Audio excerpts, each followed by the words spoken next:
"Get out of my way," the senior waiter hissed, shoving Elena so hard her tray nearly crashed to the floor. "Don't you dare go near that table. You'll embarrass all of us." Elena steadied herself, said nothing, and watched the most feared man in Chicago stare down every employee in the room until his ancient Sicilian words landed in the silence like a stone dropped into still water. And Elena Russo, the waitress, nobody ever looked at twice, felt something shift behind her ribs. She understood every word. If this story already has you hooked, subscribe to our channel right now and follow this story all the way to the end, because what happens next will shock you. Drop a comment below and tell us what city you're watching from. I want to see how far this story travels. The night Don Alessandro Vitale walked back into Chicago, Elena Russo was carrying 4 plates of handmade pasta to a table of wealthy men who never once looked at her face. That was fine. She preferred it that way. In the 2 years she had worked at Trattoria Donatella, one of the most expensive Italian restaurants in the city, known as much for its powerful clientele as for its imported olive oil. Elena had mastered the skill of becoming invisible. She moved quietly. She spoke only when necessary. She never drew attention to herself, never pushed back when a customer snapped at her, never argued when her manager, a thick-necked man named Gerald, who wore his authority like a costume, assigned her the worst tables on the slowest nights. Invisible people survived. That was the lesson her grandfather had taught her a long time ago back in the small apartment in Bridgeport, where she had grown up with cracked radiators and the smell of his pipe tobacco and the sound of his voice reading old Italian stories aloud after dinner. Her grandfather Enzo Russo had been born in a village in the deep south of Sicily that no longer appeared on any map. He had come to America with almost nothing: a suitcase, a few photographs, and a language so old and regional that even most Italians could not understand it.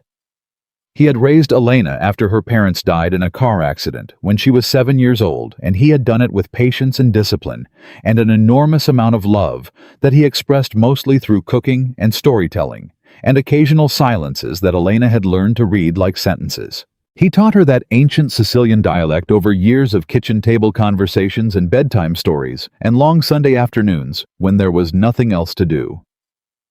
"Who will I ever talk to with this?" Elena had asked him once when she was around 14 and already impatient with everything. Enzo had smiled at her over the rim of his coffee cup.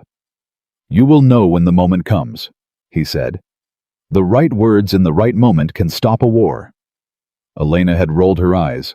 Now, at 26, she still thought about that answer. She was clearing a table near the bar when Gerald appeared at her shoulder. "Elena." His voice had that particular flatness that meant he was about to say something unkind and wanted an audience.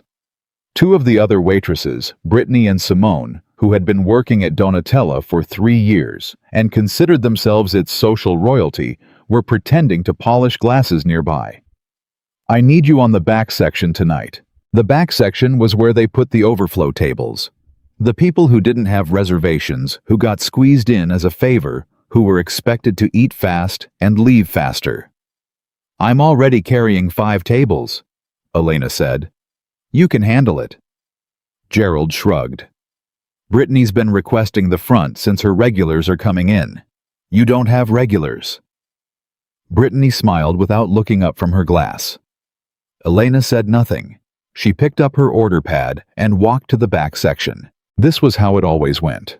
Elena was the one who stayed late to restock the bar cart. Elena was the one who covered shifts when Simone called in sick, which happened with suspicious frequency on Friday nights. Elena was the one who memorized every allergy on the table, who noticed when a customer's water glass was getting low before they had to ask, who quietly fixed mistakes that other servers made and never once mentioned it to Gerald. She was good at her job. She was very, very good at her job. Nobody noticed. At 9:15, the atmosphere in the restaurant changed. Elena felt it before she saw it, a shift in the air pressure of the room, the way conversations dropped in volume and bodies turned toward the entrance without anyone consciously deciding to do it. She was standing at the service station when she heard Gerald's voice, low and urgent, speaking to the restaurant's owner, a man named Frank Castellano, who rarely appeared on the floor and who was currently standing very still with a look on his face that Elena had never seen before. She had seen Frank deal with a kitchen fire. She had seen him deal with a health inspector. She had never seen him look like this. "Don Alessandro is here," Gerald was saying, his voice stripped of its usual pomposity. "He's actually here, tonight." Frank straightened his jacket 3 times in 4 seconds. "Get the good wine out of the cellar. The 2009 Barolo. And clear table 4, clear it completely right now, I don't care who's sitting there." "Who is Don Alessandro?" Elena heard Brittany ask Simone in a whisper. "Marco Vitale's father," Simone whispered back, her face pale. "The original one. The one who built everything before Marco took over." Elena knew the name. Everyone in Chicago knew the Vitale name. Marco Vitale was the kind of man who appeared in business magazines with his jaw set and his suit perfectly tailored, who had transformed what everyone quietly knew was a criminal empire into a collection of real estate companies and restaurant groups and investment firms that were technically, legally on paper, completely legitimate. He had been smart about it. Careful. He kept his world closed and his public image polished, and he never, as far as anyone could tell, made mistakes. His father was a different story. Don Alessandro Vitale was the man Marco had learned everything from, and then spent 15 years trying to distance himself from. The old patriarch had retired to Sicily, which was a polite way of saying he had removed himself from the American operation before the federal attention got too close. But his shadow had never really left. The doors opened. The conversation stopped. Don Alessandro Vitale walked into Trattoria Donatella like a man who had never once considered that he might not be welcome anywhere. He was in his late 70s, shorter than Elena had expected, with white hair swept back from a broad forehead, and the kind of eyes that seemed to be cataloging everything in the room simultaneously. He wore a dark suit that had been made specifically for his body. 2 men walked behind him, neither of them dressed like they were there to enjoy the food. Marco Vitale walked at his father's side. Elena had seen Marco before. He came to Donatella occasionally, it was one of his properties technically, and he always sat in the front room, and always left an appropriate tip, and always looked like he was running through calculations in his head, even while someone else was talking to him. He was 41, dark-haired, with the kind of controlled stillness that Elena associated with people who had learned very young that showing emotion was dangerous. Tonight, walking beside his father, he looked different. He looked like a man who was bracing for impact. Frank Castellano rushed forward with his hand extended and his smile locked in place. "Don Alessandro, what an honor." "I do not need the greeting speech," Don Alessandro said. His English was accented but precise. He looked around the room with the expression of a man inspecting a property he was considering tearing down. "This is your restaurant," he said to Marco. It was not a question. It was an accusation. "One of them," Marco said. "The tablecloths are wrong." A silence. "The tablecloths," Marco repeated carefully. "White. Everything white." Don Alessandro gestured at the room with a slight motion of his hand. "White is for hospitals and funerals. Your grandmother used yellow tablecloths. Yellow meant the family was alive." He paused. "This looks like a funeral." Marco said nothing. Frank Castellano said nothing.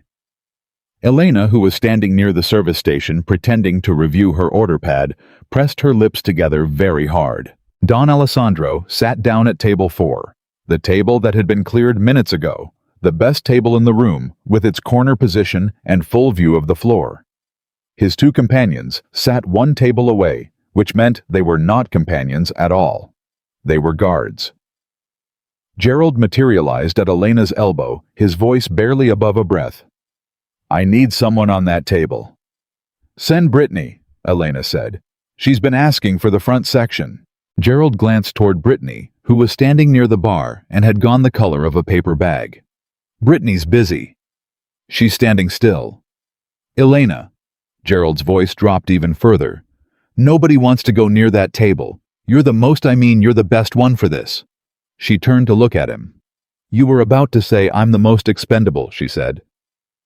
Gerald didn't answer. Which was an answer. Elena set down her order pad. She straightened her apron. She picked up the wine list. "Fine," she said. She walked to table 4 with steady hands. That was the one thing Elena had always been able to control: her hands. Her voice sometimes wavered.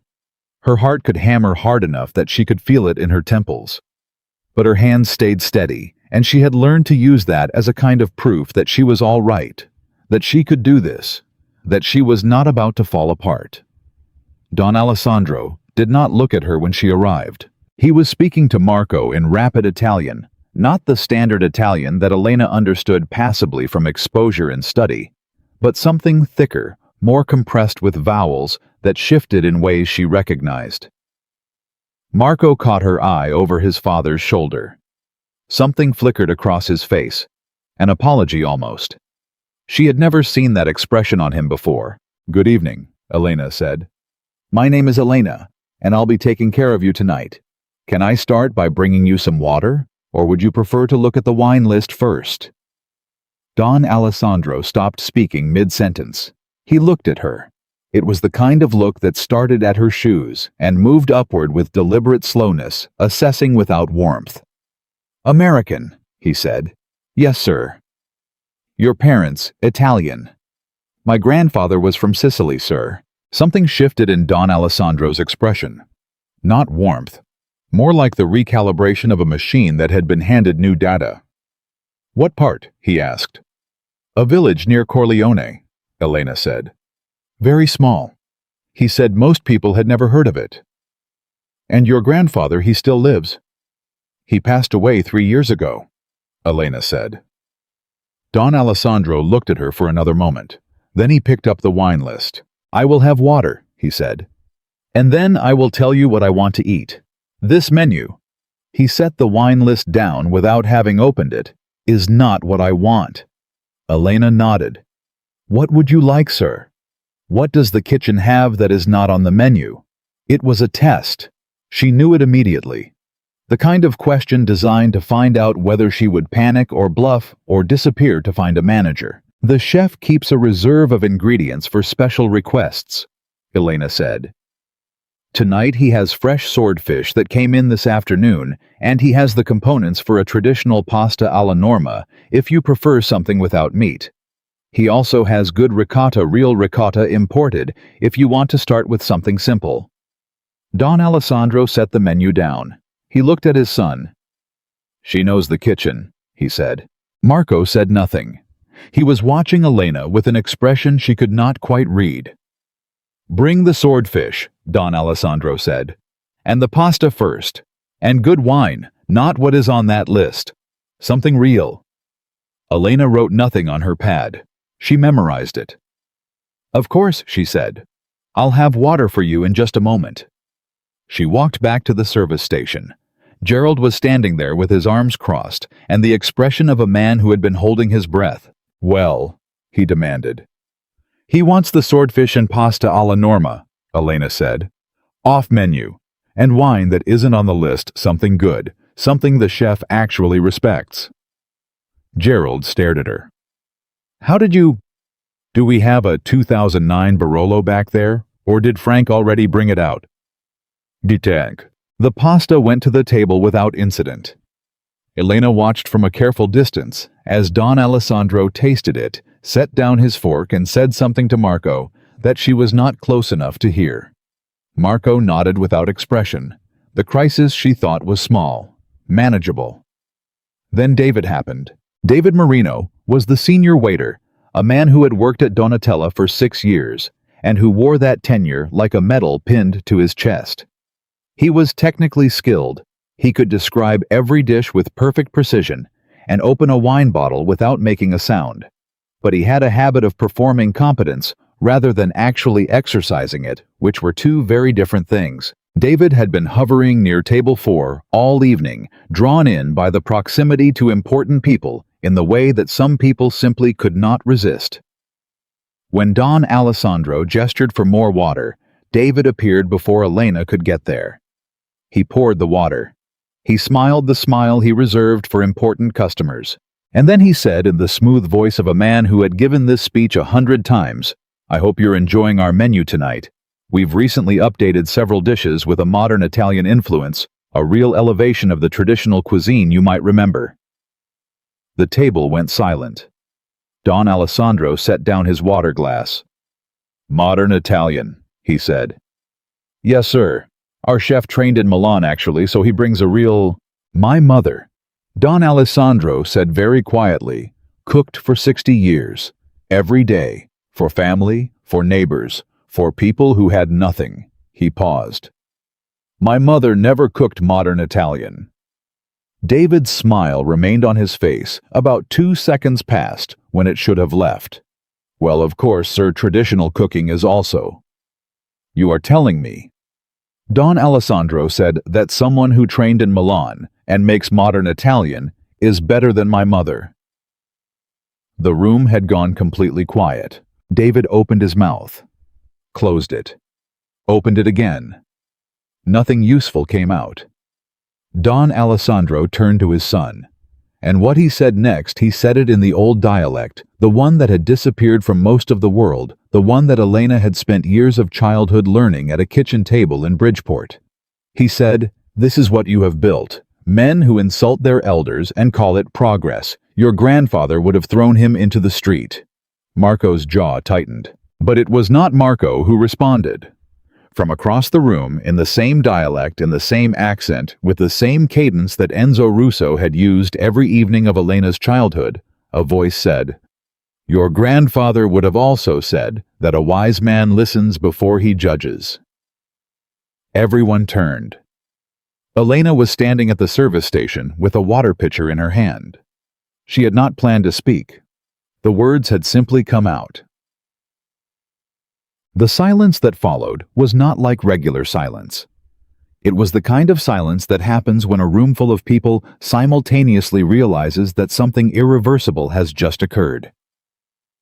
Don Alessandro turned slowly in his chair. His 2 guards had straightened. Elena saw it in her peripheral vision, the way their posture changed, the way their hands moved slightly closer to their jackets. Marco Vitali was staring at her. He was staring at her the way people stare at something they have seen before, but suddenly cannot place, like hearing a piece of music from childhood in a building you've never visited. Don Alessandro's eyes were fixed on her face. She walked to the table. She kept walking because stopping felt more dangerous than continuing. She reached the table, and she refilled Don Alessandro's water glass with a steady hand, and she did not look away from him. "You speak the old dialect," he said. "In that dialect." "My grandfather was from your part of Sicily," she answered. "In the same. He taught me when I was young. I did not mean to interrupt, sir. I apologize." Don Alessandro studied her. "No," he said finally. "You did not apologize when you spoke. Do not apologize now that you have." Elena felt her heartbeat in her throat. "You said a wise man listens before he judges," Don Alessandro said. "And yet you have been standing over there listening to my conversation." "I wasn't listening to your conversation," Elena said. "I was listening to your tone. There is a difference." Something moved across Don Alessandro's face. It was not quite a smile. It was what happened in the muscles around a smile, the preparation for it, the shape of it before it arrived. "And what did my tone tell you?" he asked. "That you are disappointed," Elena said. "That you came here expecting something you haven't found yet, and that you're testing everyone in this room to see if anything here is real." A pause. "And are you real?" he asked. "I'm a waitress," Elena said. "I'm the most real thing in this building." Don Alessandro laughed. It was a short sound, almost startled out of him, and Elena could tell immediately that it surprised the people around him. The guards shifted. Marco's head turned sharply. Frank Castellano, who had been hovering near the kitchen entrance for the last 10 minutes, visibly exhaled. "Sit down," Don Alessandro said. Elena blinked. "Sir," I said, "sit down. I want to talk to the woman who speaks my grandfather's language." He glanced at the empty chair across from him, the chair on the other side of Marco. Sit. I'm working, Elena said. I know you're working, Don Alessandro said. I am telling you to take a break from working and sit down. Elena looked at Gerald, who was standing near the service station, with an expression suggesting that the laws of physics had briefly stopped applying. Gerald gave a tiny frantic nod. Elena sat down. She sat across from Marco Vitale, who was looking at her with an expression she still couldn't fully read, but it had changed from the blank assessment of earlier. There was something in it now. Something like genuine curiosity, which in a man like Marco she suspected was rarer than it looked. Your grandfather, Don Alessandro said, leaning slightly forward. What was his name? Enzo Russo, Elena said. Don Alessandro was still for a moment. From which village? He called it something, I don't know if the name is still used. He called it Pietranova. Another stillness. Longer this time. Pietranova, Don Alessandro repeated. You know it? Elena asked. I know it, he said. He looked down at his wine glass. My family, we come from near there, 3 villages over. He turned the glass slowly. There are not many people left who remember those places. He talked about it every Sunday, Elena said. He said the olive trees there were older than the church. Don Alessandro did not respond immediately. When he looked up, something in his eyes was different, not softer exactly, but deeper, like a window that had been partially opened. Your grandfather taught you well, he said. He taught me to listen, Elena said. Don Alessandro nodded once. He looked at Marco. He said in the old dialect, She reminds me of your mother when she was young. Marco said nothing, but his hands, Elena noticed, had gone very still on the tablecloth. 20 minutes later, Elena was back at her other tables, moving through the room with the muscle memory of someone who had done this for years. But the room itself was different. She could feel it the way eyes tracked her path. Now the whispered conversations that stopped when she passed the way Brittany and Simone stood close together near the bar with expressions that had shifted from contempt to something more complicated. Gerald appeared at her side while she was checking on a table of 4 near the window. What was that? He said, his voice low and urgent. What was what? Elena said. You sat down with him. With Don Alessandro. You spoke to him in what was that language? Sicilian, Elena said. Old dialect. Where did you learn? My grandfather taught me, she said, and she moved on to the next table before he could ask anything else. At table 4, Don Alessandro was eating the swordfish. He ate slowly, with the attention of a man who understood that a meal was not something to be rushed through. Marco sat across from him, occasionally speaking more often. Listening in the careful way that Elena was coming to understand was his default, taking in more than he revealed. Twice, she felt Marco's eyes follow her across the room. She did not acknowledge it. She had learned a long time ago that acknowledging attention from powerful men was a very short path to a very complicated situation. The evening was winding down when it happened. Most of the other customers had finished, and the dining room had taken on the particular quiet of a restaurant, approaching close chairs, slightly pushed back, the low sound of final conversations, the clink of coffee cups. Elena was clearing a table near the back when she heard raised voices from the direction of table 4. Not loud. Men like Don Alessandro did not raise their voices in public. But the tension that had been contained below the surface of the evening had shifted, and she could hear it, the clipped quality of Marco's Italian, the flat, controlled displeasure in his father's tone. She couldn't hear the words. But then Don Alessandro switched to the old dialect, and Elena heard every word. You have built all of this, he said, and you have no idea what you have actually built. You think because the money is clean now, the foundation is clean. It is not. The people under you, some of them, are loyal to the money, not to you. And when the money shifts, they will shift with it. Marco's response was in standard Italian, which meant Don Alessandro was the only one in the building who could fully understand what his father had just said. Except for Elena. She kept her eyes on what she was doing. I know my people, Marco said. You know the faces they show you, Don Alessandro replied. There is a difference. A pause. There is someone close to you, the old man said, who is not what they appear. I have heard things. I came here to tell you in person, because a telephone is not safe, and a letter is not safe. Listen to me. Look at who benefits if you fall. Look close. Elena set a stack of plates down quietly at the service station. She walked back to the floor. She did not look at table 4.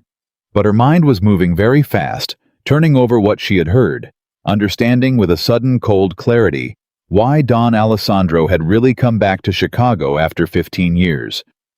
It was not to criticize the tablecloths. At 11:30, the last customer left. Elena was restocking the bar cart, her nightly closing task, when she heard footsteps behind her. She knew without turning around that it was Marco Vitale.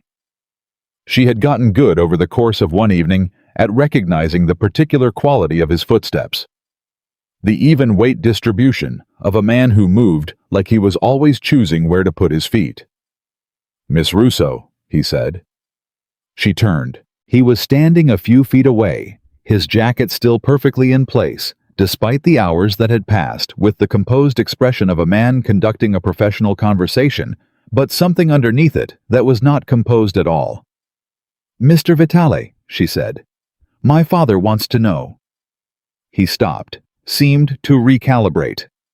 "My father asked me to thank you for the conversation. He said it was the first time in many years he felt that someone spoke to him honestly." "He spoke to me honestly too," Elena said. Marco's eyes moved to her face. "What did he say to you?" "He told me about Pietranova," Elena said carefully. "About the olive trees. About how my grandfather must have been a good man to teach a dialect like that to someone young." Marco was watching her. She had the clear sense that he was trying to determine whether she was telling him everything. She was not. "He liked you," Marco said. "I was surprised," Elena said. "You shouldn't be," Marco said. "My father has very little patience for pretense. You didn't pretend. That's—" He paused. "It's rare in his experience." Elena looked at him directly. "Is it rare in yours?" Something happened to his expression. A very small shift, the careful surface of it moving slightly like fabric when something underneath it changes position. "Yes," he said, after a moment. "Yes, it is." A silence. "You knew his dialect," Marco said. "You understood what he was saying at dinner." It was not a question. Elena kept her hands still. "I understood some of it," she said. Marco's eyes stayed on her. "All of it." She held his gaze. "Most of it." He said nothing for a long moment. "Then you heard what he said," Marco said finally. "I heard a father worried about his son," Elena said. "I hear that sometimes. It's not unusual." Another silence, longer this time. "You're more careful than you look," Marco said. "People often mistake quiet for slow," Elena said. "That's their mistake, not mine." Marco almost smiled. It happened so briefly that she could not be certain, a slight movement at the corner of his mouth there and gone. "My father gave you a tip," he said. "I hope it was appropriate." "It was generous," Elena said. "He wants to come back Friday," Marco said. "He asked if you would be working." Elena looked at him. "I work every Friday," she said. Marco nodded. He reached into his jacket pocket and set a business card on the bar cart. It had no name on it, just a phone number. "If anything unusual happens," he said, "between now and Friday, if anyone approaches you, if anything feels wrong." He paused. "Call that number." Elena looked at the card. She did not pick it up. "Why would anything feel wrong?" she said. Marco's expression remained still, but his eyes held something in them, not a warning exactly, but the shape of one, the way the sky looks when it is about to change. "My father doesn't come back to Chicago for nothing," he said. He left without another word. Elena stood in the empty restaurant for a moment. Then she picked up the card. She held it in her palm and thought about the words she had heard Don Alessandro say, the ones she had not repeated to his son. Look at who benefits if you fall. Look close. She thought about the 2 years she had spent at this restaurant invisible, watching, learning the patterns of the people who passed through it. She thought about her grandfather's voice. People may ignore your voice, but never forget the power of knowing something they don't. Elena put the card in the pocket of her apron. She finished restocking the bar cart. She turned off the lights in her section, and she walked out into the Chicago night, carrying a secret that she had not asked for and was not sure she was ready to hold, but that had found her anyway. The way the most important things always did not when you were looking for them, but when you had finally learned to be still enough to see them. Elena did not sleep well. She lay on her back in the dark of her apartment and stared at the ceiling and turned the business card over and over between her fingers until she had memorized the texture of it heavier than a normal card. The number printed in plain black ink. No name, no company, nothing that would tell anyone who answered what they were calling into. She set it on the nightstand at 2 a.m. She picked it up again at 2:15. Her grandfather used to say that the mind that cannot rest is the mind that knows something the heart hasn't accepted yet. She accepted it somewhere around 3 a.m. Don Alessandro Vitale had not come back to Chicago to inspect tablecloths or criticize his son's wine selection. He had come back because something was wrong inside the Vitale organization, something serious enough that the old patriarch had crossed an ocean to deliver the warning in person in a language almost nobody alive still understood. And Elena Russo, a waitress who had spent 2 years perfecting the art of being overlooked, had understood every word. She put the card under her pillow and finally fell asleep. The morning came in fast and gray, the way Chicago mornings did in late October, with cold pushing through the window seams and the radiator doing its best impression of something useful. Elena made coffee, stood at the kitchen counter in her socks, and thought carefully about what she was going to do. The smart answer was nothing. The smart answer was to go to work, carry plates, refill water glasses, and treat last night as an interesting story she would tell no one. She had a life that was stable, if not particularly warm. She had a routine.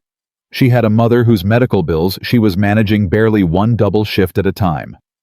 She had an apartment that was hers, a name that was invisible, and a freedom that came specifically from being the kind of person that powerful people did not think about. Getting involved with the Vitale family in any capacity for any reason was the opposite of all of that.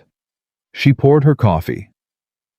She thought about the way Don Alessandro had looked at her when she spoke the old dialect. Not with surprise exactly, with recognition.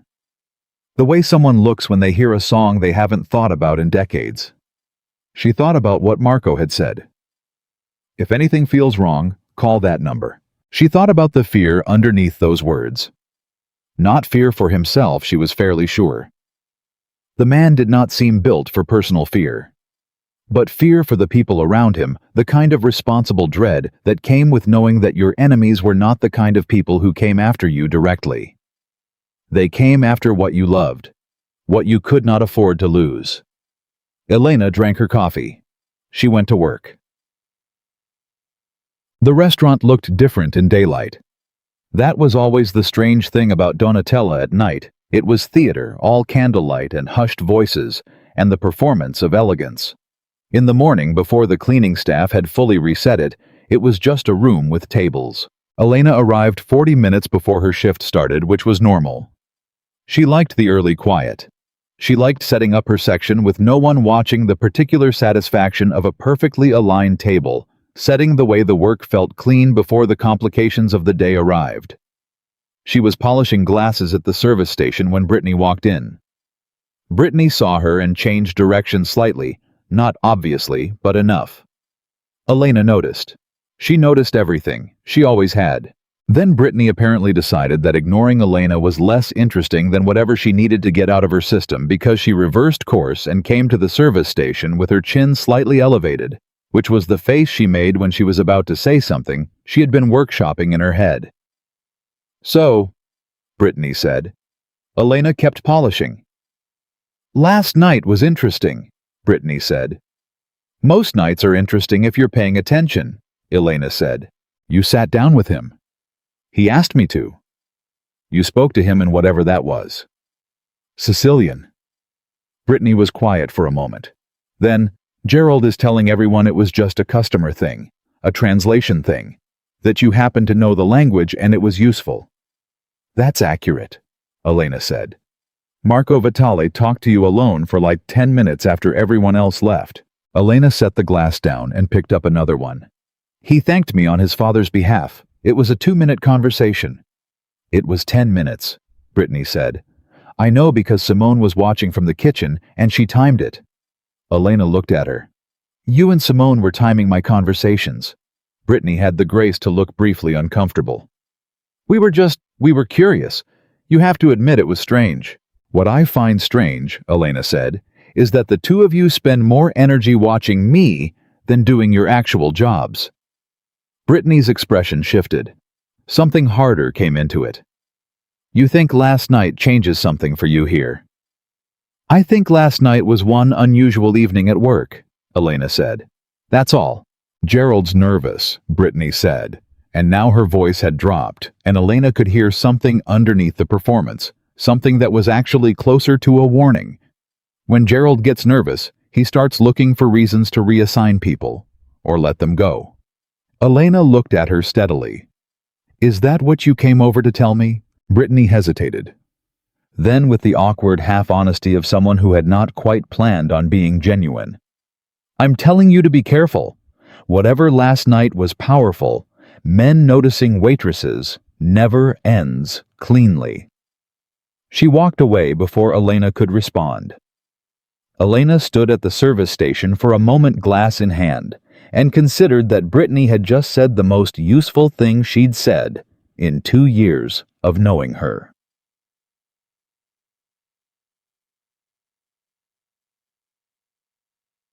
The lunch shift was unremarkable. Gerald avoided her, which was its own kind of statement. Frank Castellano had apparently decided that the best response to the previous evening was to pretend it had not happened.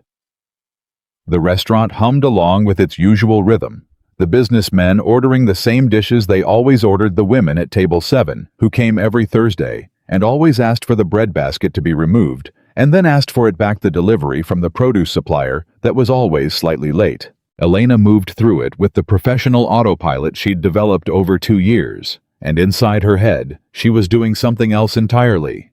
She was remembering. Not Don Alessandro's warning, she'd already turned that over enough times to know every angle of it. She was remembering the faces at the dinner table last night. The 2 guards who sat one table over and tracked every person who approached the family. The careful way Marco had spoken to his father, not with the stiffness of estrangement, but with the practiced care of a man who had learned that every word cost something. The way Don Alessandro's eyes had moved around the room when he first entered assessing cataloging. He had looked at her twice before she spoke. She had not realized it at the time, but thinking back, yes. When she had delivered the water and when she had walked back past the table a few minutes later. He had looked at her with the same measuring quality that he turned on everything else, which meant he had already noticed her before she spoke the dialect, which meant something about her had already caught his attention. She was still turning that over when her phone buzzed in her apron pocket during her break. She did not recognize the number. She almost let it go to voicemail. Hello, Miss Russo. She knew the voice immediately. She had only heard it once, but it had the kind of quality that lodged in the memory like a splinter. Mr. Vitale, she said. Marco, he said. Please. A pause. Elena moved further from the break room door. I wanted to follow up on our conversation last night, Marco said. You already followed up, she said. You left a card. I did, and you haven't called it. Nothing unusual has happened, she said. Another pause, slightly longer. I'm glad to hear that. I'm calling because my father asked about you this morning. Elena waited. He would like to have dinner at Donatella again this week, Marco said. Thursday. He specified that he would like you to be his server. I told you last night I work Thursdays. I know. I confirmed that before I called. A brief pause. He also asked if you would be willing to speak with him, not as a waitress, as he used the phrase, as a person who knows the old words. "What does that mean?" Elena said. "It means he wants a conversation," Marco said. "In the dialect. There are very few people in his life who can do that. It matters to him." Elena leaned against the wall of the hallway. "Why are you calling me personally for this?" she said. "Because my father asked me to," Marco said. "That's not why," Elena said. A silence. "No," Marco said. "It's not."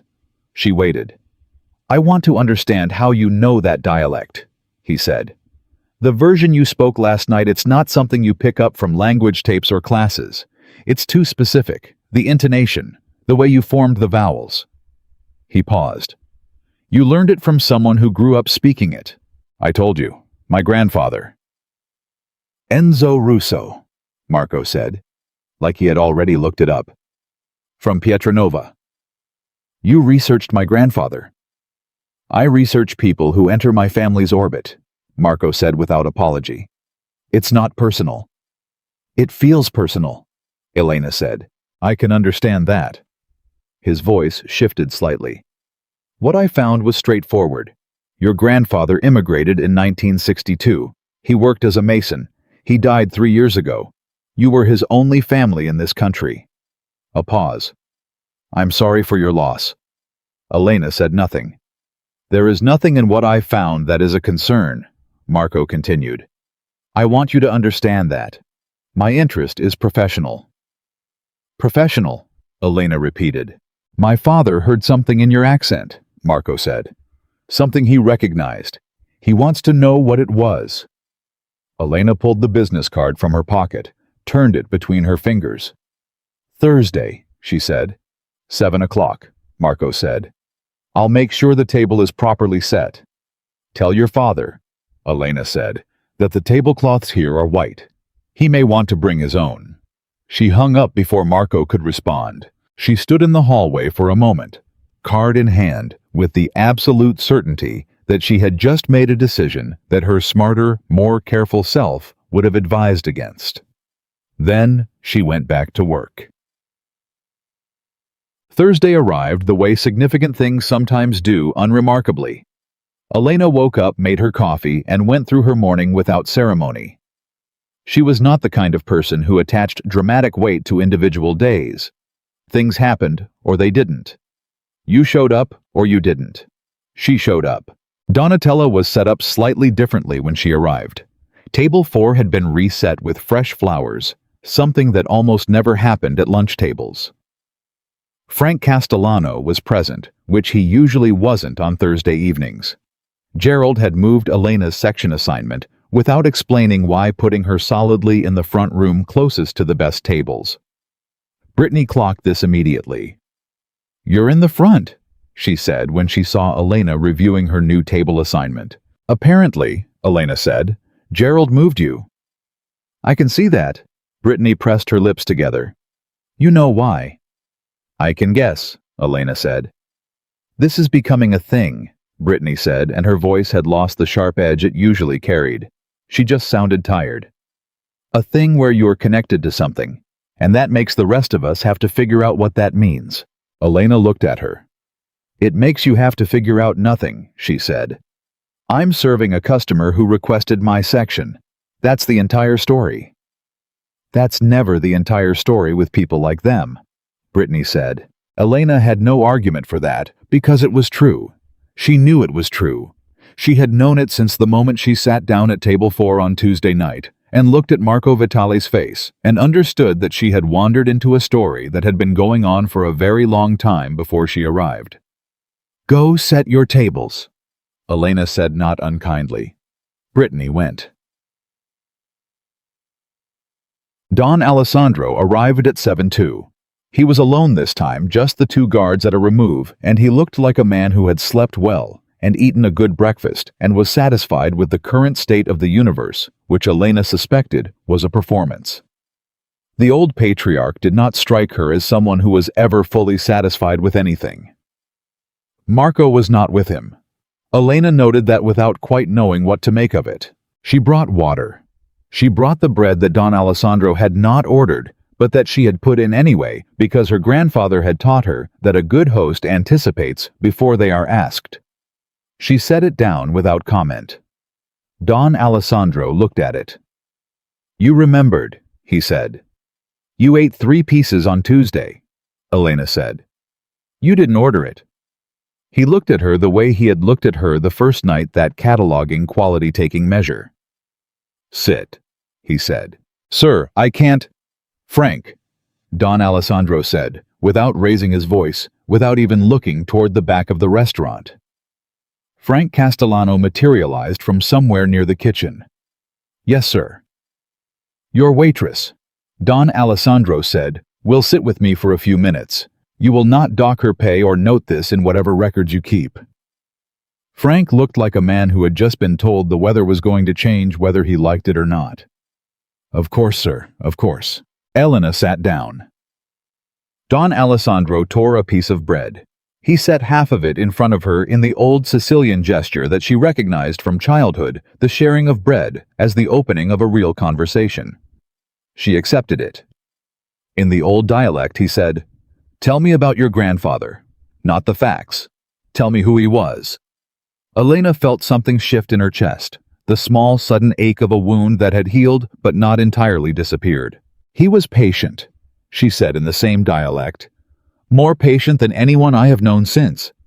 He could sit with a problem for days without it making him anxious. He said that a problem you cannot solve today can often be solved by the version of you that exists in 2 weeks. Don Alessandro smiled. A real one this time, not the almost smile of Tuesday. "He sounds like someone from my village," he said. "He probably knew people from your village," Elena said. "He knew everyone eventually. He had that quality." "What quality?" "Making people feel seen," Elena said. He listened without planning his response. Most people don't do that. Don Alessandro looked at her for a moment. Then he said, "You have that quality also. I learned it from him." "And yet," Don Alessandro said, "you work in a restaurant where you allow people to treat you as if you are not there." Elena met his eyes. "I allow it because it's useful," she said. "Invisible people hear things, they see things. People don't guard themselves around someone they don't notice." The old man was very still. "That," he said quietly, "is a very intelligent reason to be invisible." "My grandfather taught me that too," Elena said. Don Alessandro picked up his wine glass. He turned it slowly in his hand, then carefully in the dialect. "What did you hear on Tuesday night when I spoke to my son?" Elena did not flinch. She had known this was coming. She had prepared for it the same way she prepared for difficult customers, by deciding exactly how much truth she was going to tell and committing to it completely. "I heard a father who loves his son and is afraid for him," she said. And I heard a warning," she said, "that someone close to him is not what they appear." Silence. "You did not tell him," Don Alessandro said. It was not a question. "I told him I heard a father worried about his son," Elena said, "which is also true." Don Alessandro set down his wine glass. "Why?" he said. "Because I don't know your son," Elena said. "And I don't know who the person is that you're worried about. And giving half a warning to someone who has no idea where the danger is coming from is sometimes more dangerous than giving no warning at all." The old man looked at her for a very long time. Then he said in English for the first time in their conversation, "You think like someone who has survived things." "Most people have survived things," Elena said. "No," Don Alessandro said. "Most people have gotten through things. Surviving means you came out knowing something new." Elena felt the truth of that land somewhere in her chest and stay there. "My grandfather taught me that too," she said quietly. Don Alessandro nodded once. He reached for his wine. Then in the dialect again, very quietly, "The person I am worried about sits very close to my son. I cannot tell you more than that tonight, but I want you to understand something." He paused. He looked at her with the full weight of his attention, which was not a light thing to receive. "I am going to ask you to help me. Not because I have the right to ask, but because you are the only person in this city who can hear what I say and also move through my son's world without anyone watching you." Elena's hands were completely still on the table. "Invisible people." Don Alessandro said, "Hear things." He had used her own words back at her. She held his gaze for a moment. Then, "What would you need me to do?" "For now," he said, switching back to English, "nothing. I need you to do nothing. Go back to being the waitress nobody notices, but keep your eyes open." He paused. "And if my son comes here when he comes here, watch who he brings with him. Watch how they behave when they think he is not looking." "I do that already," Elena said. "I know," Don Alessandro said. "That is why I am asking you."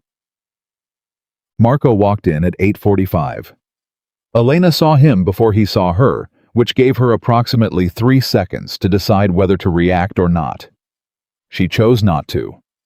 She was at the service station, and she kept her attention on the order she was reviewing, and when Marco walked past on his way to his father's table, she simply noted his presence the way she noted everything in the room as information to be stored and considered later. He stopped. She looked up. "Miss Russo," he said. "Mr. Vitali," she said. "I thought I was Marco. I thought this was a professional setting." Something moved through his expression, that almost smile again, there and gone. "Fair point." He glanced toward the table where his father was eating. "How long has he been here?" "Since 7. "How is he?" She considered the question. Marco was not asking if his father's food was satisfactory. She could hear the actual question underneath it. "He seems well," she said. "He's been comfortable." Marco nodded. He did not move toward the table immediately. "He talked to you," Marco said. "He's been talking to me since I brought his bread," Elena said. "In the dialect." "Yes." A pause. "What did he say?" Elena looked at him directly. "He told me about the village he came from. He asked about my grandfather. He talked about patience." She paused. It was a conversation, not a briefing. Marco's jaw tightened slightly. "I'm not asking you to report to me." "Then what are you asking?" "I'm asking." He stopped, took a breath, started again with the particular quality of a man who was choosing his words with more care than usual. "I'm asking if he seemed all right. He's been since arriving in Chicago. He hasn't slept well.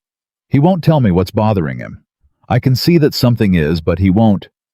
Another stop. "He doesn't tell me things anymore. He used to." Elena absorbed this. She looked at Marco. Vitali really looked at him past the controlled surface, past the precise suit and the deliberate stillness at the thing underneath all of it. The thing that was not a powerful man managing his empire, but a son who was afraid for his father and didn't know how to say it. "He ate well," Elena said gently.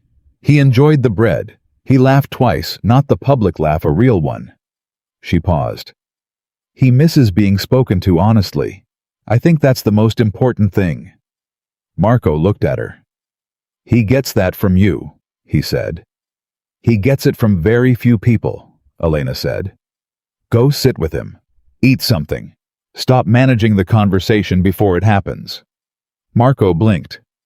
"I'm sorry," he said. "You're standing here preparing," Elena said. "Calculating what to say, how to read his responses, how to find out what's bothering him without asking directly. I can see it." She picked up her order pad. "Just go sit down with your father and eat dinner." Marco stared at her. "You speak to me," he said, "the way no one else speaks to me." "I speak to you the way my grandfather taught me to speak to everyone," Elena said. "Like they're a person, not a problem to be solved." A silence. Then Marco said very quietly, "That's exactly what he said about you." He walked to his father's table. Elena watched him sit down. Watched Don Alessandro look up. Watched something pass between them. Not warm exactly. Not immediate but real. The particular quality of two people who had history and love, and a great deal of unsaid things between them, finally sitting in the same room without guards around the moment. She turned back to her work. At 9:30, Frank Castellano appeared in the break room while Elena was getting water. He was not the kind of man who visited the break room. That alone made her pay attention. "Elena," he said. "Frank." He set his hands in his pockets. He looked at the wall for a moment, then at her. "The Vitales Marco specifically, he asked about you." "I know," Elena said. "No." Frank shook his head. "Not the way you think, not your schedule, not your hours." He paused. "He asked about your background, your accounting, he knows about your degree." Elena went very still. "How does he know that?" "Because Marco Vitale knows things." Frank said simply. "That's who he is." He shifted his weight. "He asked me if you were happy here." Elena stared at him. "He asked you that?" "He did." "What did you say?" Frank had the expression of a man who had not enjoyed the last several days of his life. "I said you were a valued employee." "That's not what he asked." "No," Frank agreed. "It's not." A pause. "What are you telling me, Frank?" "I'm telling you." He stopped. Tried again. "I'm telling you that Marco Vitale asking about an employee's happiness is not something that has happened before, and that whatever happened Tuesday night with his father, it changed something. For both of them." He looked at her steadily. "I need you to know that I won't interfere with whatever this is, and I need you to know that I'm not going to lose you over it either." "Lose me," Elena repeated. "You're the best server in this building," Frank said. "You've been the best server in this building for 2 years, and I let Gerald make you feel like an inconvenience, because it was easier than managing the other personalities here." He cleared his throat. "That changes. Starting now." Elena looked at him. "That's a strange thing to say because a customer requested my section," she said. "That's not why I'm saying it," Frank said. She waited. "I'm saying it because I should have said it a year ago," he said. "And I didn't. And I'm sorry for that." Elena absorbed this in the particular way she absorbed things that surprised her completely inwardly with no visible reaction. "Thank you," she said. Frank nodded. He left. Elena drank her water. She thought about what Don Alessandro had said. Watch who he brings with him. Watch how they behave when they think he is not looking. She thought about Frank's face when he said Marco Vitale asking about an employee's happiness is not something that has happened before. She thought about Brittany's face this morning when she said powerful men noticing waitresses never ends cleanly. She thought about the business card under her pillow at home. And then she thought about her grandfather's voice, very clear and very close, the way it always came to her in the moments when she most needed it. The right words in the right moment can stop a war. She put down her water glass. She went back out to the floor.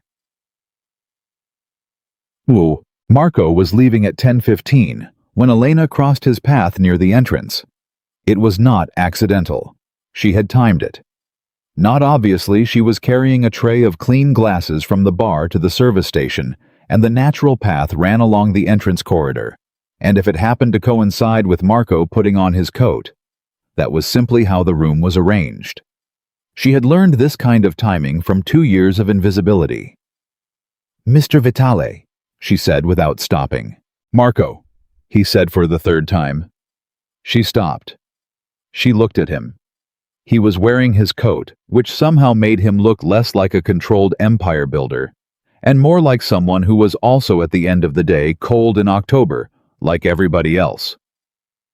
"Your father ate well tonight," she said. "I know, he told me." Marco tilted his head slightly. "He said you were honest with him."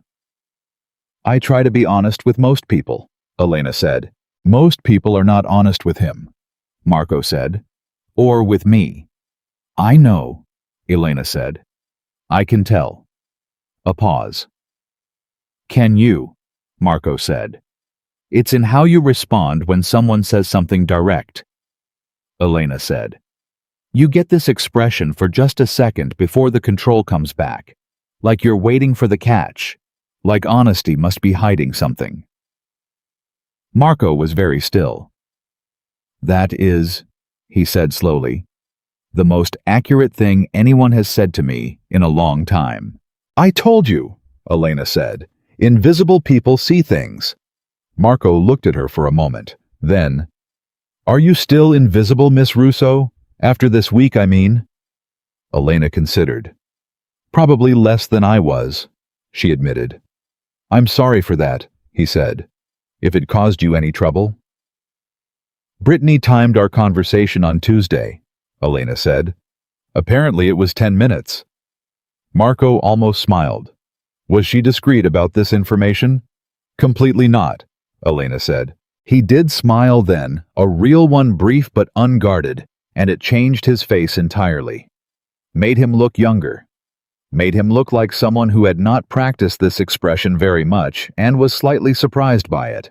"Miss Russo," he said, and his voice had shifted, not softer exactly, but more direct, the way a person speaks when they've decided to stop circling. "My father trusts you. That is not a small thing. In 20 years, I have watched him trust perhaps 4 people completely." He paused. "I don't know yet how much I trust you, but I want you to understand that I'm paying attention." "I know," Elena said. "And I want you to know," Marco said, "that whatever my father has discussed with you, you are not alone in it." Elena held his gaze. "He didn't discuss anything specific with me," she said carefully. "He told me about his village." Marco looked at her for a long moment. "Of course," he said. He put on his gloves. "Friday is confirmed," he said. "My father would like to return." "I'll be here," Elena said. "I know," Marco said. And then, "Good night, Elena." He walked out. She stood in the entrance corridor with the tray of glasses and noticed that he had used her first name for the first time. She also noticed something else. Behind Marco, as he had stood talking to her, she had been facing the dining room. And in the dining room, at the bar, nursing a drink that he had barely touched for the last 40 minutes, sat a man she had seen twice this week, once on Tuesday, standing near the kitchen during Don Alessandro's dinner, and once this afternoon during the lunch rush at a small table near the window reading a newspaper. He was not a regular customer. She would have remembered. He had the particular quality of someone who was not watching anyone specifically, which was how she knew he was watching everyone. She carried the glasses to the service station. She did not look back at him. But she put his face in the part of her memory where she kept things she was going to need later. Don Alessandro's words moved through her like a current. "Watch who he brings with him.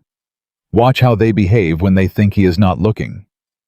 Elena Russo set down the tray. She began to polish the glasses one by one, with the patient, methodical care of a woman who understood that the most dangerous work was always the work that looked like nothing at all. She told no one about the man. That was the first decision, and she made it quickly, the way she made most important decisions, not impulsively, but with the quiet efficiency of someone who had learned that the first 30 seconds after noticing something dangerous were the most important 30 seconds you had. Panic in those 30 seconds cost you information. Stillness bought you time. The man had been at the bar for 40 minutes nursing a drink he didn't want. He had been in the restaurant during Don Alessandro's first dinner. He had been at a window table during Thursday's lunch shift. He was not a regular. Elena knew every regular had catalogued their faces and habits and preferred tables with the automatic precision of someone whose survival at this job depended on anticipating needs before they became requests. This man had no habits here. He had a purpose. She went home that night and sat at her kitchen table with a cup of tea she didn't drink and thought through what she actually knew versus what she was assuming. What she knew: the man existed. He had appeared twice in proximity to the Vitali family, and he was watching the room without appearing to watch it. What she was assuming: that this connected to Don Alessandro's warning. The problem was that assuming the connection was dangerous. Acting on assumptions in this world, she was beginning to understand this cost people things they could not get back. Don Alessandro had spent 50 years in a world where the wrong assumption at the wrong moment ended careers. or lives. She went to bed. She dreamed about her grandfather's kitchen. Friday morning, she called in a favor. Her cousin Danny worked loss prevention at a hotel 2 blocks from Donatella. He was not a complicated man. He liked football and bad pizza, and had a memory for faces that bordered on supernatural, which was why he was good at his job, and why Elena had occasionally over the years asked him quiet questions that she could not ask anyone else. She described the man at the bar, height build coloring the particular way he held himself when he was pretending to be relaxed. Danny was quiet for a moment. "You see this guy somewhere you work?" he said. "At the restaurant," Elena said. "Twice. Same nights as the Vitale family." Elena paused. "How do you know about the Vitale family?" "Elena," Danny said with the particular patience of someone who had grown up in the same neighborhood she had. "Everyone in this city knows about the Vitale family. If Don Alessandro is having dinner at your restaurant, half of Chicago knows about it by now." A pause. "The other half is pretending they don't." "Do you know the man I'm describing?" "Not personally, but the way you're describing him, still watchful, nursing a drink that's not a regular customer. That's surveillance." Another pause longer. "Or it's private security, somebody else's." "Whose?" "That I can't tell you," Danny said. "But if I were you, I would tell Marco Vitale." "I don't have a direct line to Marco Vitale," Elena said. Danny was quiet for 3 full seconds. Then, "You have his personal card under your pillow, Elena. I know because you told Mom, and Mom told Aunt Rosa, and Aunt Rosa told me at Sunday dinner last week." Elena closed her eyes. "I told Mom in confidence." "Nothing you tell Mom is in confidence," Danny said. "You know this. We have all known this since 1987. He paused. "Call the number on the card." She hung up. She looked at the card. She called the number. It rang twice. "Yes." Marco's voice clipped professional. "It's Elena Russo," she said. A brief pause. The quality of his silence changed. She was getting better at reading his silences, she realized. This one meant he was already focused. "What happened?" he said. "Nothing happened," she said. "I want to tell you something I noticed. That's all." "Tell me." "There was a man at the bar last night," she said. "He was there for 40 minutes. He ordered 1 drink and didn't finish it. He was also in your father's section on Tuesday night. I thought he was a late reservation at first. And he was at a window table during Thursday lunch." A silence. "Describe him," Marco said. She did. Concisely from memory, the way she had described him to Danny.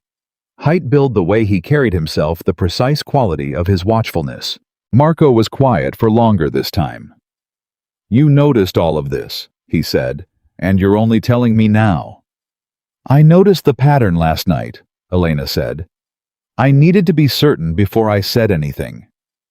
"Certain based on what?"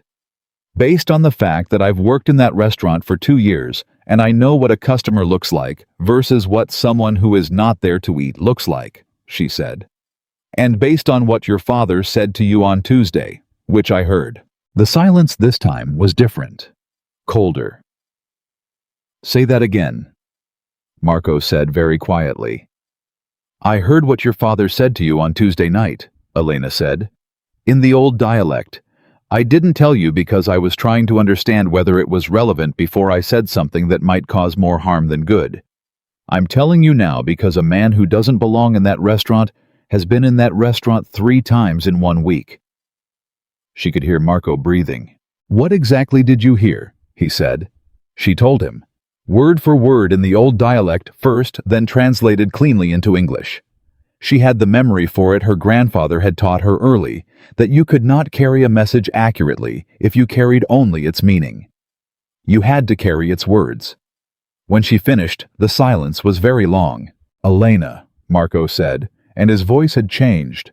The professional clipping was gone, and what was underneath it was something rawer, more real. "Why didn't you tell me Thursday night?" "Because I had just put the face in my memory Thursday night," she said. And because I needed to know if the face belonged to a pattern or a coincidence. 1 sighting is a coincidence. 3 is a pattern. You could have come to me immediately. I could have, she agreed, and told you that I was worried about a man having a drink in a public restaurant based on one evening.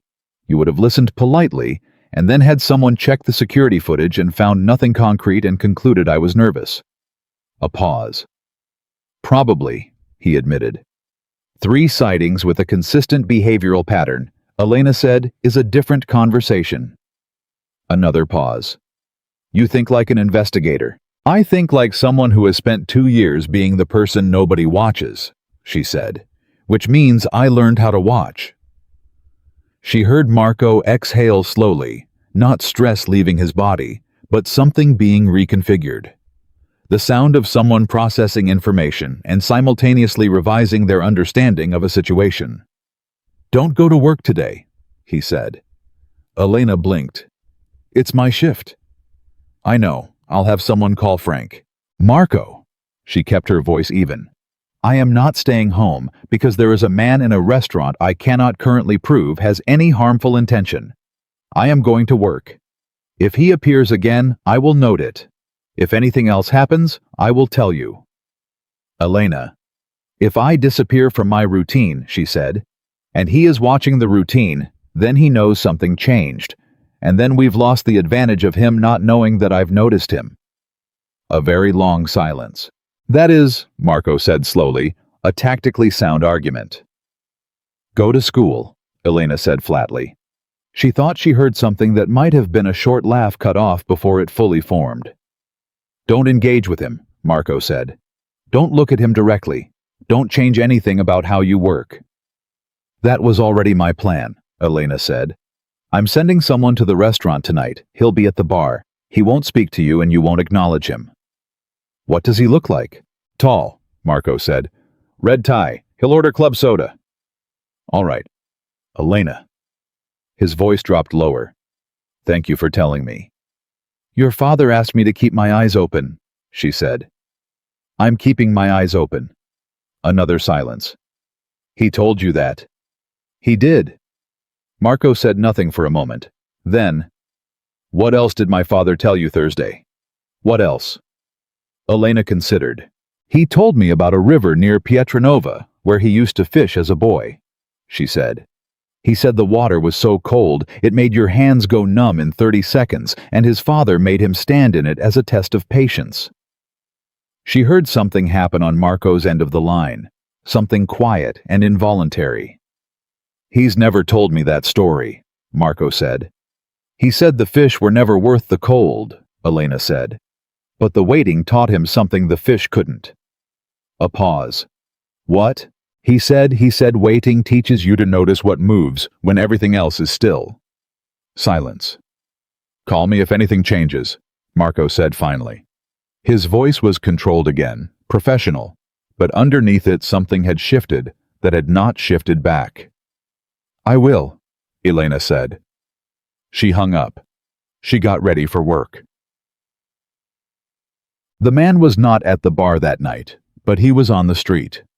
Elena noticed him when she left through the service entrance at 11:15, a habit she had developed 2 years ago when the front entrance was blocked for construction, and she had simply never stopped using the back way out. He was standing across the street in the shadow of a doorway, the particular stillness of a man who was not waiting for anything that was supposed to be visible. She did not look directly at him. She walked to her car at the same pace she always did, with the same direction without varying anything. Inside the car, she sat for 30 seconds before she drove. Her hands were perfectly steady. She dialed the number. He wasn't inside tonight, she said when Marco answered.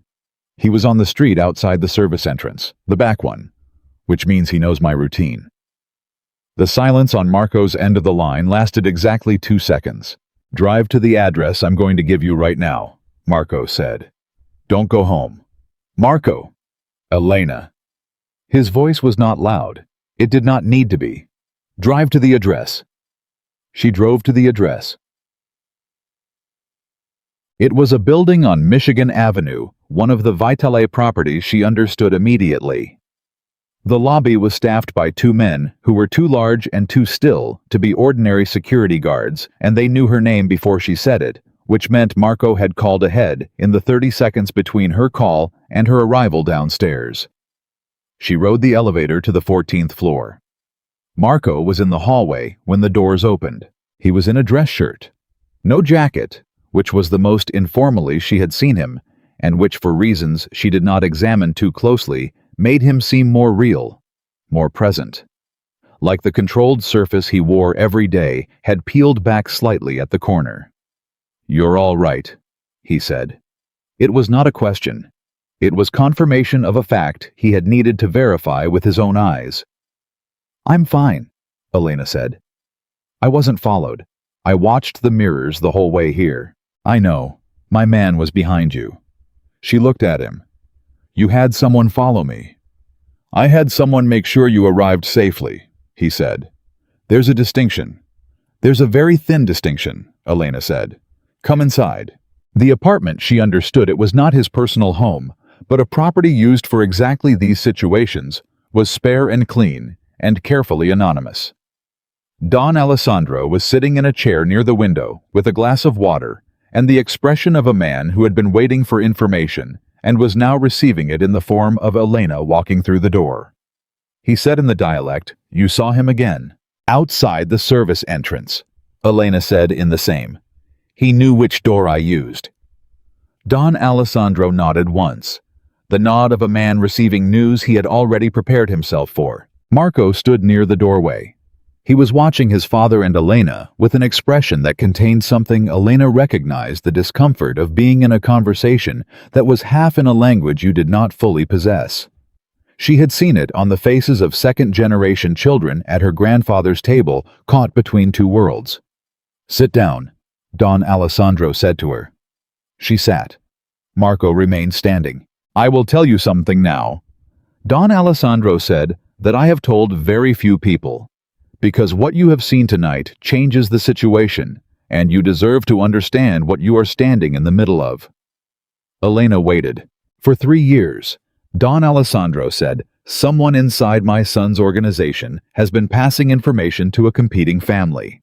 Small things at first, contract bids, meeting times. Then larger things.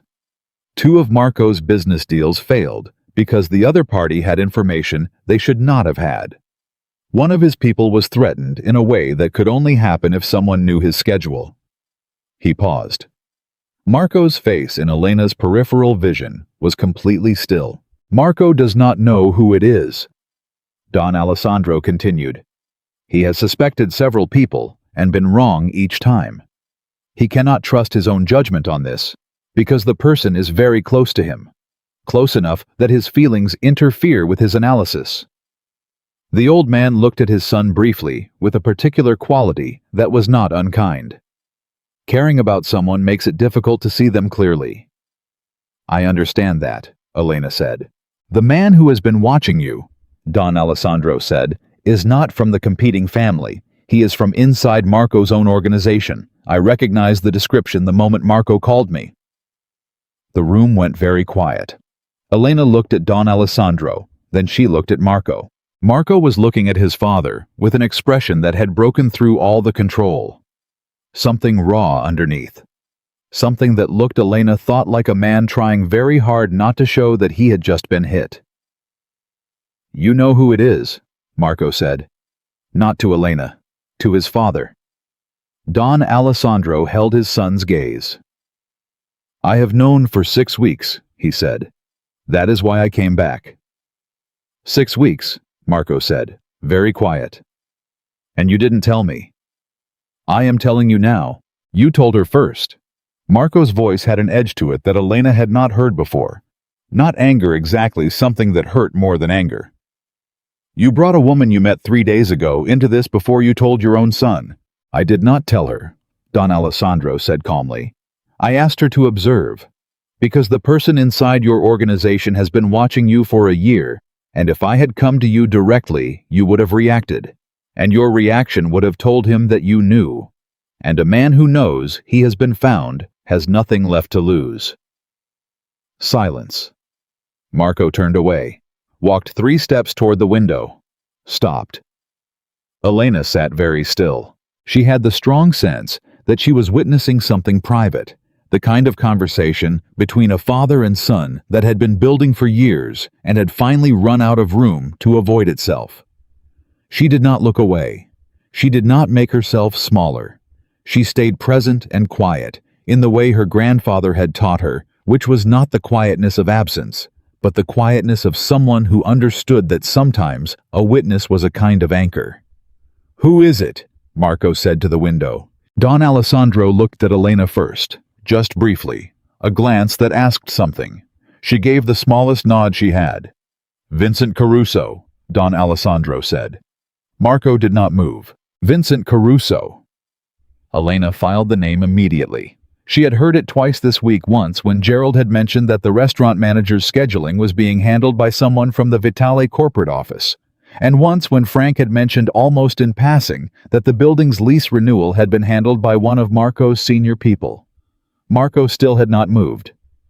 "Vincent," he said finally. "Just the name, just the sound of it." "I'm sorry," Don Alessandro said. And Elena heard in those 2 words a weight that told her everything about who Vincent Caruso was. Not just a business associate. Someone Marco had trusted the way you trust very few people in a life like his. "How long?" Marco said. "Possibly 3 years," Don Alessandro said. "Perhaps longer." Marco turned from the window. His face was composed again, the mask back in place, but the eyes told the truth. The eyes always told the truth in people who had learned to control everything else. "Evidence," he said. "Financial records," Don Alessandro said. "I had someone look at the accounts separately. Someone in Palermo, no connection to your operation here. There are transfers that cannot be explained by legitimate business. Small enough to miss in a quarterly review. Large enough over 3 years to constitute payment." "For what?" "For the Marchetti deal. For the Springfield contracts, for Dominic Pirelli's schedule last March." Don Alessandro paused. "Dominic was my godson." Marco closed his eyes. Elena remembered Dominic Pirelli. She did not know the man, but she knew the name from the newspaper from 14 months ago. An accident, it had been called. A car accident on the expressway. An accident that had happened because someone had known his schedule. Marco opened his eyes. "The man outside the restaurant tonight," he said. His voice was professional again, surgical. "He was checking on Elena because Vincent knows you have spent time speaking with her," Don Alessandro said. "He does not know what she knows. He is trying to determine if she is a risk." Marco looked at Elena. The look on his face was not the professional assessment of Tuesday night or the cautious curiosity of Thursday. It was something more direct, something that contained in its directness a quality she had not expected from him. Guilt. "Elena," he said. "Don't," she said. "You shouldn't be." "I said don't," she said, clearly. "I am not a victim of a situation I was unaware of. I walked into this with my eyes open. Your father asked me to observe, and I observed. That was my choice." Marco looked at her for a long moment. "You didn't know what you were observing for." "I knew enough," Elena said. "Your father told me someone close to you was not what they appeared. He told me to watch. I watched." She looked at Don Alessandro. "I just didn't know it would happen this fast." Don Alessandro almost smiled. "Neither did I," he said. They talked for 2 hours. Elena learned things in those 2 hours that she suspected very few people outside the Vitale family had ever been told, and she understood, as she absorbed each piece, that the trust being extended to her was not casual. It was the trust of people who had run out of safe options and had decided based on 3 days of observation that she was the least dangerous card on the table. She found this both humbling and terrifying in roughly equal measure.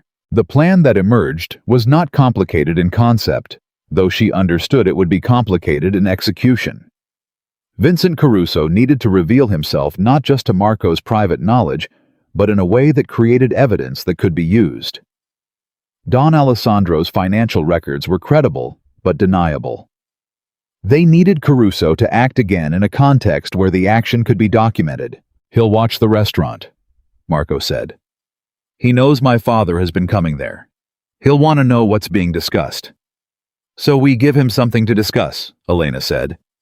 Both men looked at her. "If Don Alessandro comes back to Donatella," she said, "and I have a conversation with him in the dialect in a way that could only mean something to someone who had it translated, we can give Caruso a piece of information. A controlled piece. Something that only he will have received. And then we watch what happens to it." Don Alessandro was looking at her with an expression she recognized, the same one he had worn when she spoke the dialect for the first time. "Recomputation. New data. A trap," Marco said. "A test," Elena said. "A trap has violence in it. I'm not interested in violence." "The distinction matters to you," Marco said. "The distinction matters because I'm the one sitting in the restaurant," Elena said. "And I would like what I'm doing there to have a clear purpose I can stand behind." Marco nodded slowly. "All right." "What information do we give him?" Don Alessandro said. Elena thought for a moment. "Something about money," she said. "Caruso has been passing information for payment. Money is what he understands, what he's been watching for. If he hears that there's a financial review being conducted, an external audit of certain accounts, he'll move to protect whatever he's been receiving before the audit finds it." "And we watch the accounts," Marco said. "And we watch the accounts," Elena confirmed. A silence.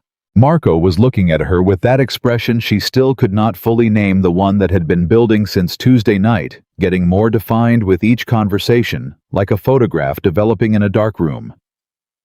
"You studied accounting," he said. "I did."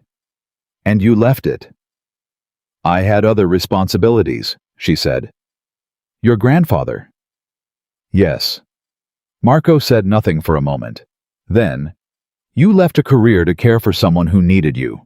People do that," Elena said. "It's not remarkable." "It is," Marco said quietly. "It's remarkably rare." Don Alessandro was watching his son with an expression that Elena could not see directly, but that she could feel, the particular quality of a parent watching a child discover something. She moved past it. "If we're going to do this," she said, "I need to know who has access to information about Donatella specifically. Who would Caruso ask if he wanted to know what's being discussed at that table?" Marco straightened. "Back to business. The restaurant manager reports to the corporate office. Vincent has access to those reports." "Then he already knows what nights Don Alessandro has been here," Elena said. "Yes." "Does he know about me?" A pause. "He knows you exist," Marco said carefully. "He doesn't know the content of our conversations." "He will now," Elena said. "After tonight. After his man saw me leave through the back and drive here." She looked at Marco steadily. "He knows I was brought here. He knows something changed." Marco nodded. "Which means he'll move faster." "Which means we need to move faster," Elena said. Don Alessandro set down his water glass. He looked at his son. In the dialect, he said, "She's right.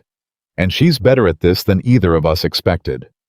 Marco answered in the same dialect, and Elena registered that he was doing it now naturally without thinking, including her by default.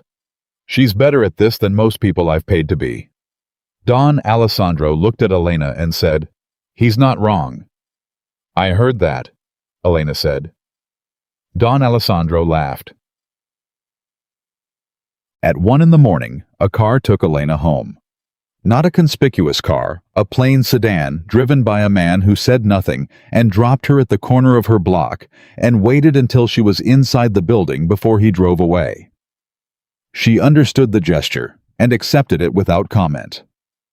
Upstairs, she stood in her kitchen and looked at the dark window and thought about everything that had shifted in the last 72 hours. 4 days ago, she had been invisible. Now she was standing at the center of something that involved the most powerful family in Chicago, a betrayal that had cost at least one person their life, and a plan that depended entirely on her ability to do the thing she had spent 2 years perfecting, be in a room without anyone understanding what she was doing there. She was afraid.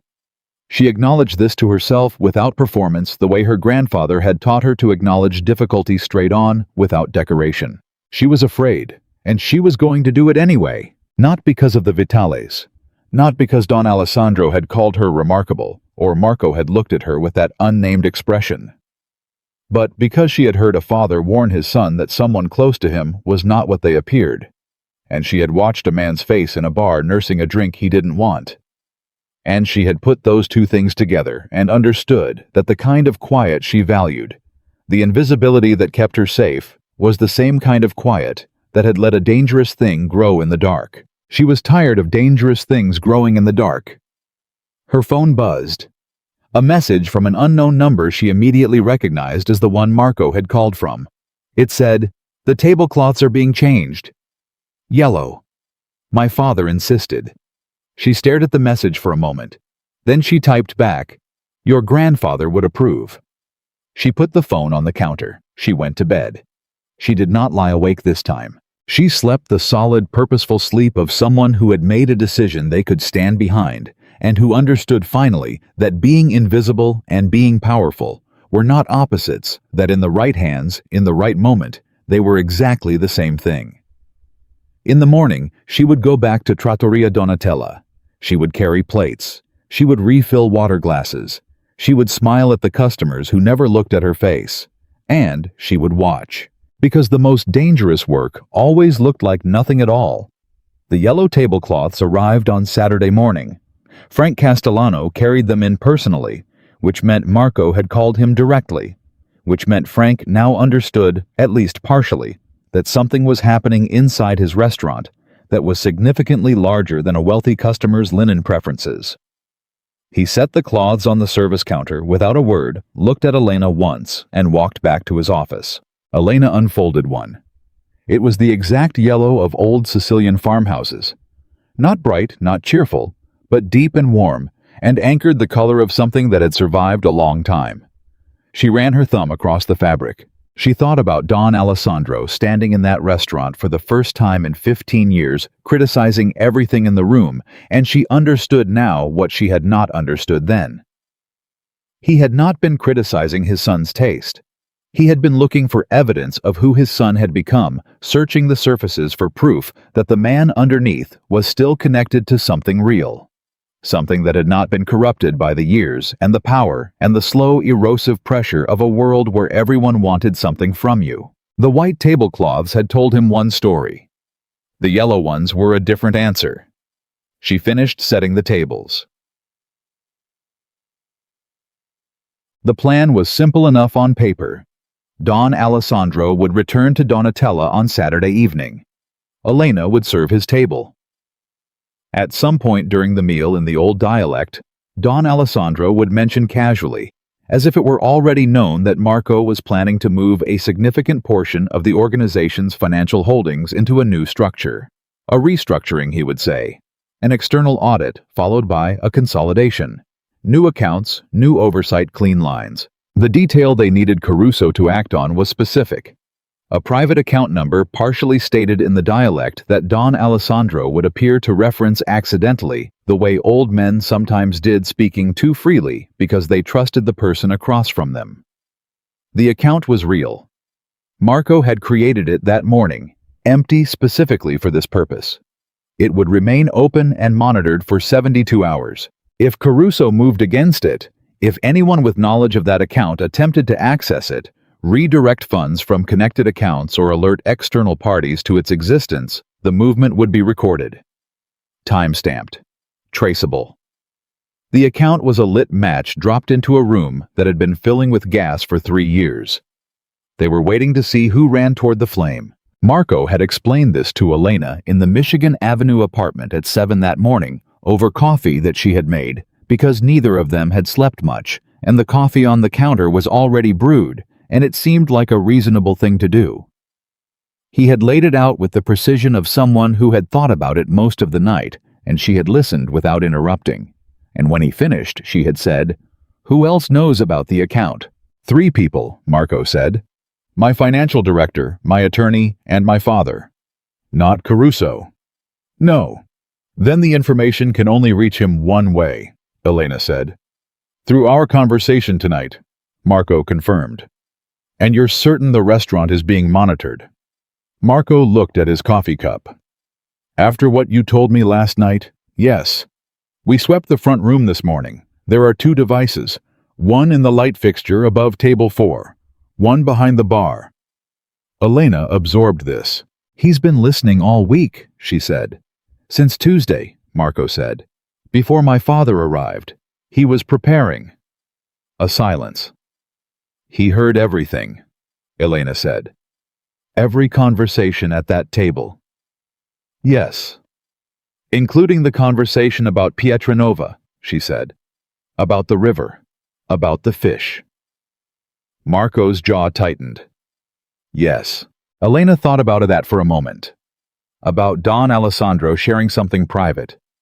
Something he had apparently never told his own son in a room that was being listened to by the man who had arranged for his godson's death. The violation of that was specific and ugly, and she let herself feel the anger of it for exactly 5 seconds before she set it aside because anger was not useful right now. Clarity was useful. Focus was useful. He'll be listening tonight, she said. Which is what we need, Marco said. Which is what we need, she agreed. She picked up her coffee. There's something I want to say, she said. Marco looked at her. After tonight, Elena said, whatever happens, I go back to being a waitress. That's not a negotiation. That's the condition under which I do this. Marco held her gaze. All right. I don't want a reward. I don't want a position. I don't want to be owed anything. What do you want? Marco said. Elena thought about it. I want my mother's next 3 months of medical bills paid, she said, not as payment, as a practical resolution to a practical problem that exists because I've been spending this week doing this instead of picking up extra shifts. She paused. And I want the accounting. Whatever you find on Caruso, I want to see the actual numbers. Not because I need to know, but because I spent a year studying finance and then gave it up, and I want to remember that I still understand it. Marco looked at her for a long moment. Done, he said. Both. Elena nodded. She finished her coffee. One more thing, she said. The man who was watching me last night, Caruso's man, is he a threat to me physically? Marco's expression went very still. Not if everything goes according to plan tonight. And if it doesn't, then he won't be a threat to you regardless, Marco said. I'll see to that personally. Elena looked at him. There was something in the way he said it, not the way a powerful man makes promises to impress someone, but the way a person speaks when they are stating a fact they have already decided. Quiet. Absolute. With the particular weight of someone who meant every syllable. Okay, she said. She stood up. I have to get to work, she said. The lunch shift was the longest of her professional life. Not because anything happened, because nothing happened, which was somehow worse. Elena moved through her tables with perfect mechanical competence. She took orders, delivered food, refilled water glasses, smiled at the appropriate moments, and inside her head, she was running through the evening's plan again and again, looking for the place where it could go wrong. Brittany noticed. You're quiet? Brittany said during a brief overlap at the service station.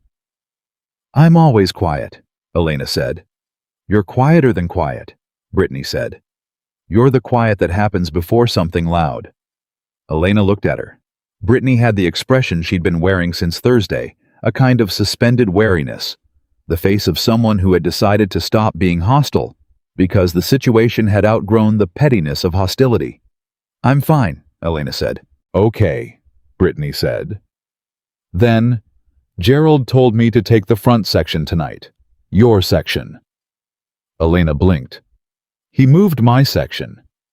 He moved you to table 4 specifically, just table 4, and he said the rest of the front room was mine tonight. She paused. He didn't explain, But Frank was in his office when he told me, and Frank had the face he makes when something is happening that he understands slightly less than he'd like to. Elena processed this. Gerald moving her to a single table was not the plan. The plan required her to move freely through the room to the bar, to the service station, to adjacent tables, the way a normal shift allowed.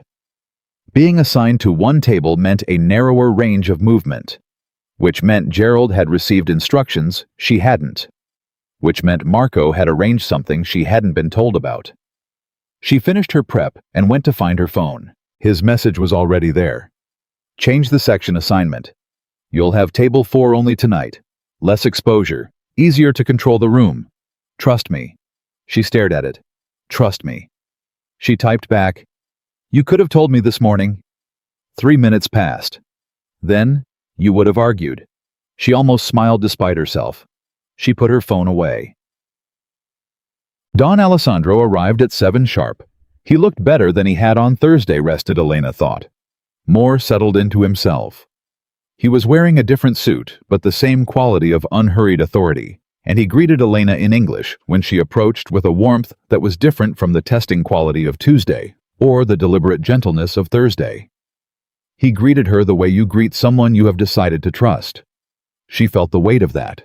The tablecloths, he said, and he looked at the yellow fabric on table 4, and something happened in his face, something that was not quite grief and not quite joy, but that lived in the complicated territory between them.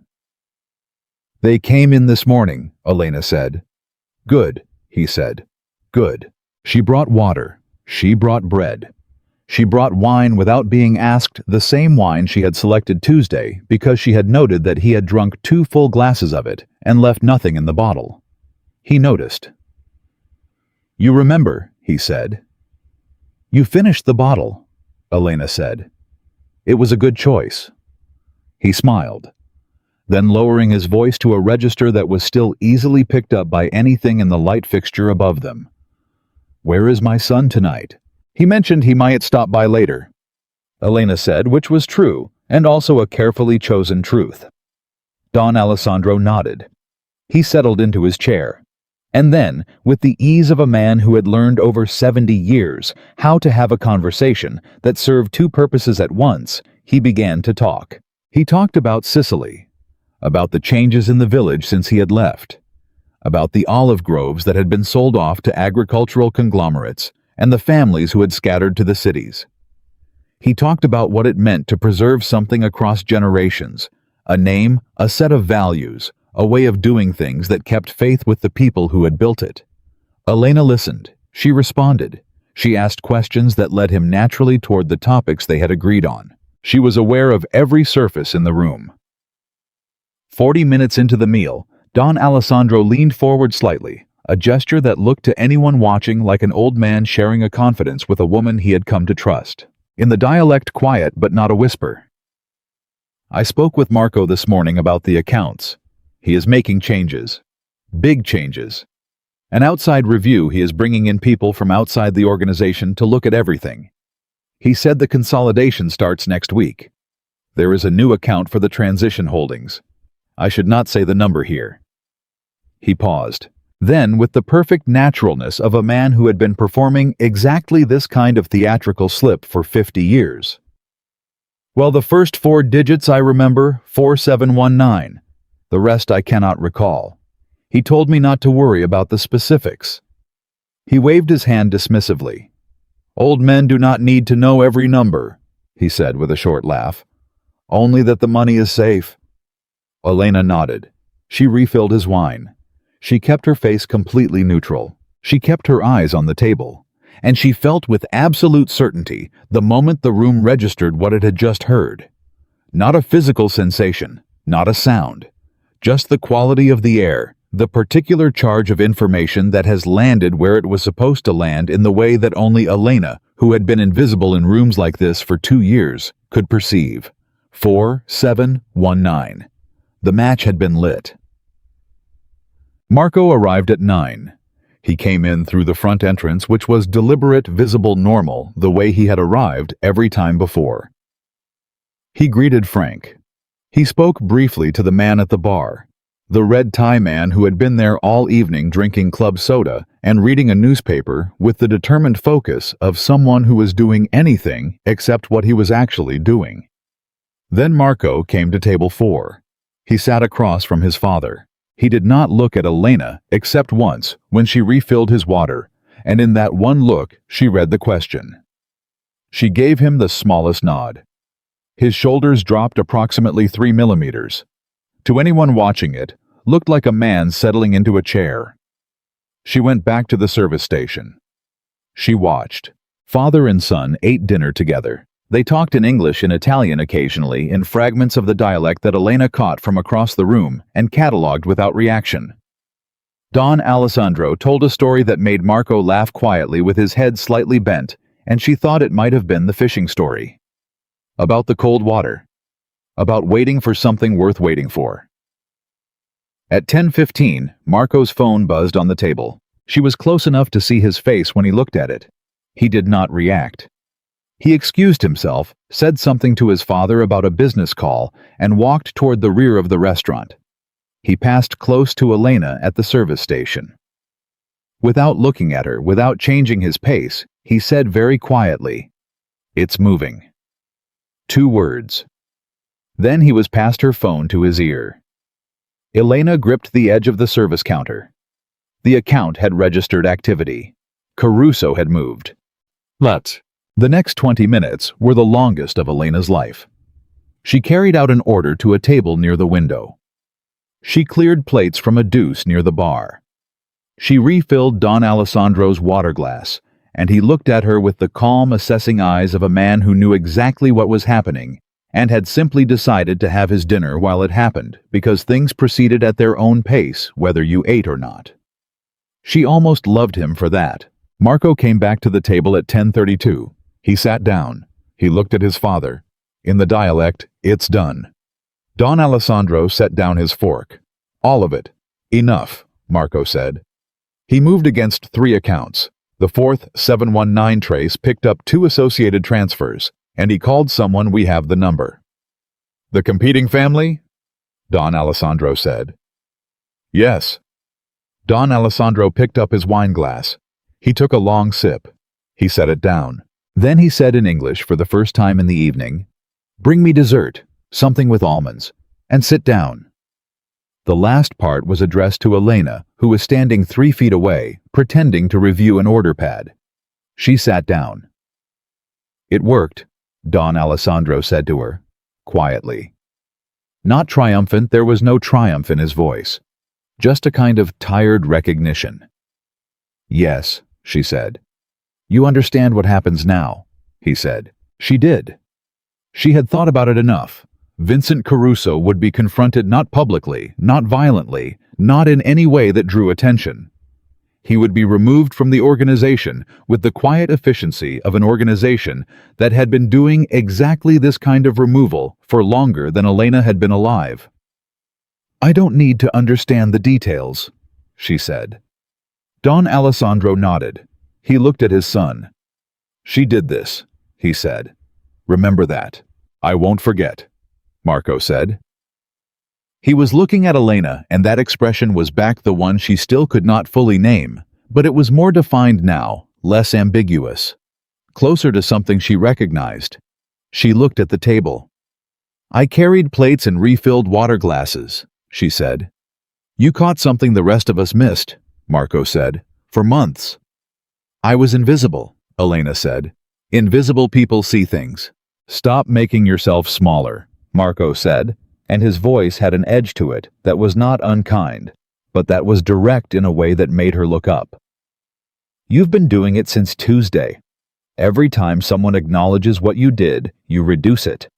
You were invisible because people chose not to see you. That's not a quality you have. That's a failure of theirs." The table was very quiet. Don Alessandro was looking at the yellow tablecloth with the expression of a man giving other people room. Elena absorbed what Marco had said. It was not comfortable to absorb. "My grandfather taught me not to need recognition," she said. "There's a difference," Marco said, "between not needing recognition and refusing it. One is strength. The other is a habit you built to survive people who didn't deserve you." She looked at him. He looked back. The moment stretched. Don Alessandro reached for the bread. "Someone said something about almonds," he said. Wow. At 11, Elena was closing her section. The room had emptied except for Marco and his father, who were finishing a conversation at table 4. Real this time, unguarded the quiet back and forth of two people who had put something difficult behind them, and were finding on the other side of it the version of each other they had been before the difficult thing. Gerald appeared at her elbow. She had not spoken to Gerald all evening, and had not missed it. "Elena," he said. She kept restocking the service station. "I owe you an apology," Gerald said. She looked at him. His face had the particular quality of a man who had rehearsed something and then, in the moment of delivery, realized the rehearsal had been inadequate. "2 years," he said. "You've been the best person in this building for 2 years, and I spent that time using you as a convenience and letting others treat you poorly because it was easier than dealing with it." Elena set down a stack of napkins. "Frank told you to apologize," she said. "Frank told me to apologize," Gerald confirmed. "But I mean it. I mean the apology." "Okay," Elena said. "That's it, okay." "What else would you like?" Elena said. "I'm not angry, Gerald. I was frustrated for a long time. But anger requires energy I was using for other things." She picked up the napkins again. "The apology is accepted. Tomorrow we go back to work." Gerald blinked. "Just like that." "I've been just like that for 2 years," Elena said. "You just weren't paying attention." He had nothing to say to that. He walked away. Elena finished the service station. She was reaching for her coat when Marco appeared. He was carrying his father's leftover bread in a cloth wrapped the way Elena had wrapped it, an old habit her grandfather's, tying the corners of the napkin in a particular way that kept bread warm longer. He held it up slightly. "You tied it like this for him," Marco said. He noticed. "It was how my grandfather did it," Elena said. Marco looked at the tied napkin for a moment. Then he set it down on the counter. "I need to ask you something," he said, "and I need you to answer it honestly." "I'll try," she said. "Are you afraid?" She considered the question the way he had apparently learned to expect from her, actually considered it without rushing to reassurance. "Yes," she said. "Tonight was controlled. Caruso's man will know that something happened, and he'll eventually know why. Between now and whenever that becomes clear, yes, I'm afraid." Marco nodded. "What would make you feel safer?"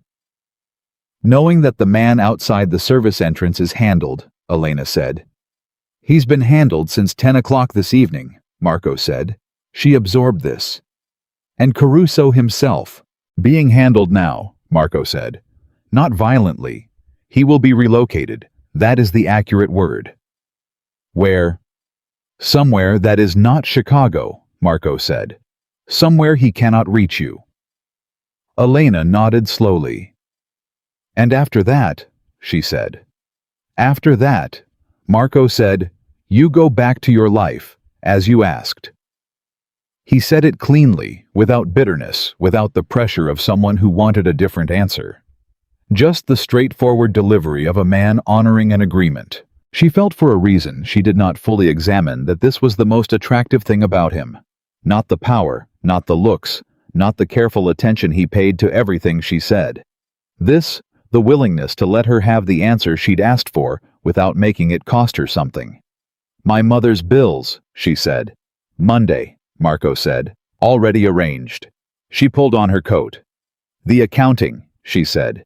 "You said I could see the numbers. I'll have them ready whenever you want them."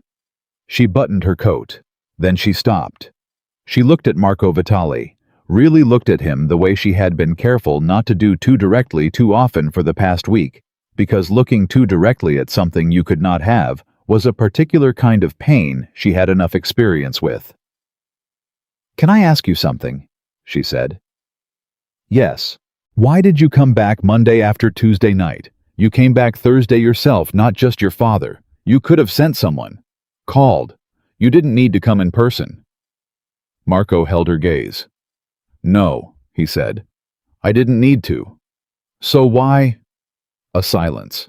Because I wanted to see, he said, whether Tuesday was real, whether you were real. In my experience, people who seem extraordinary in a single moment turn out to be ordinary people who had an extraordinary moment. He paused. I wanted to see if you were still the same person when the extraordinary moment was over. And, Elena said. You were more? He said quietly. Every time. The service station was very still. Elena looked at the yellow tablecloth visible through the doorway, the last one still on table 4, warm in the low light.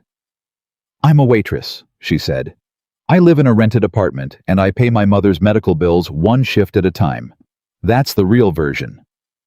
I know, Marco said. You have a world that eats people, she said.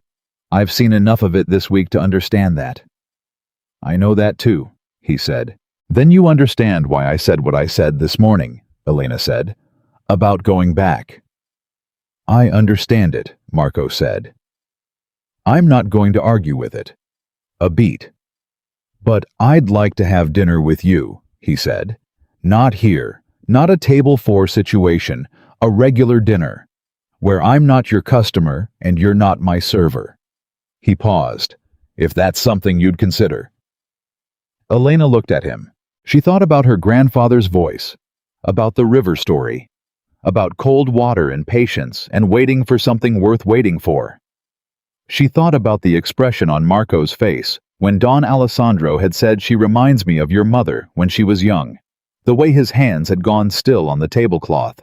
She thought about a man who had built a world around control and was standing in an empty restaurant asking a waitress to have dinner with him, with the particular vulnerability of someone who was not accustomed to not knowing the answer. One dinner? Elena said.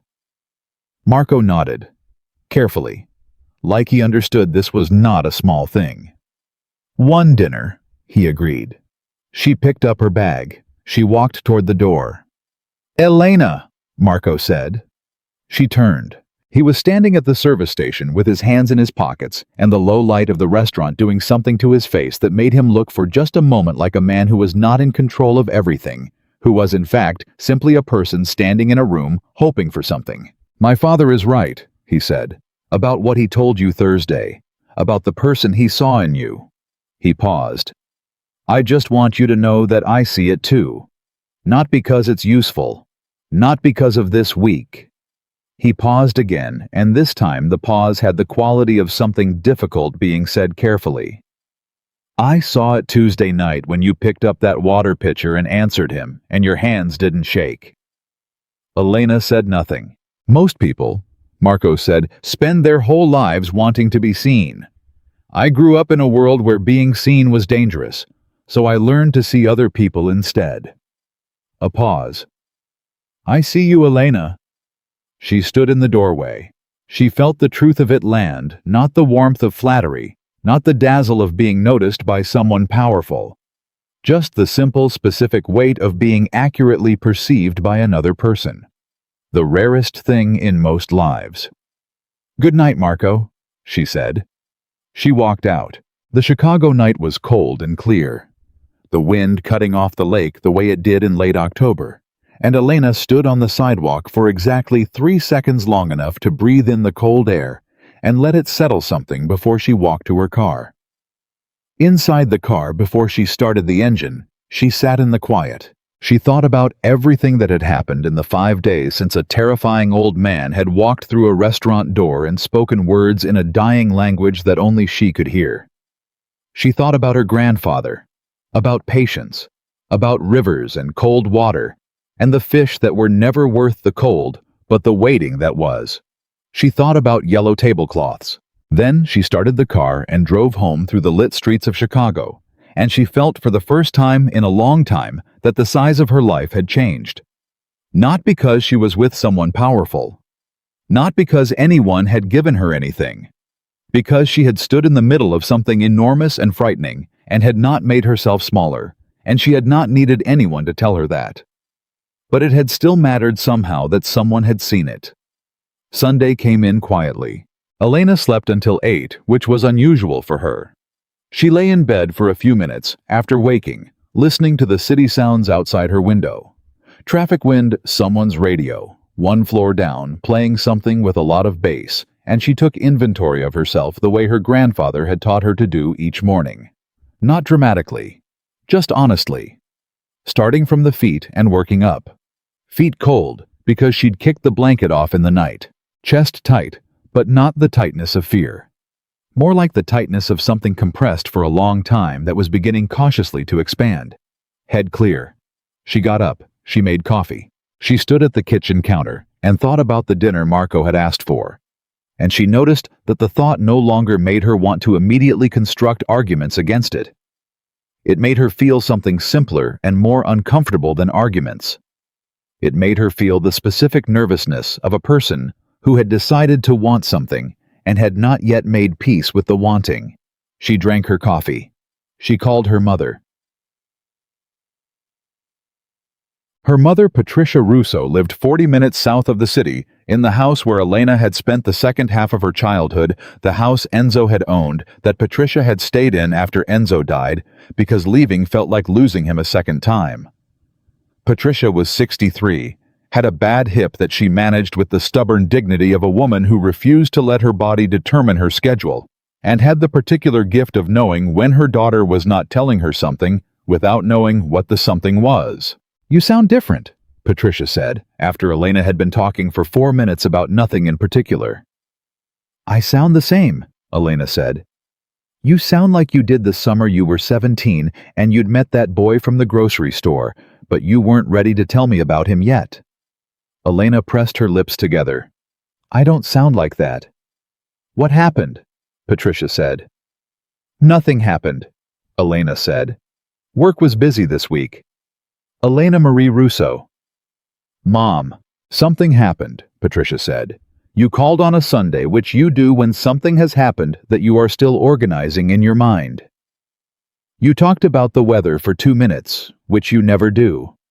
And you sound like you're standing in your kitchen holding your coffee with both hands." Elena looked down at her coffee. She was holding it with both hands. "I may have had an unusual week," she said. "Unusual how?" "Unusual in a way that I'll tell you about when I have it organized," Elena said. "But I wanted to hear your voice." A pause, then more gently. "Are you all right?"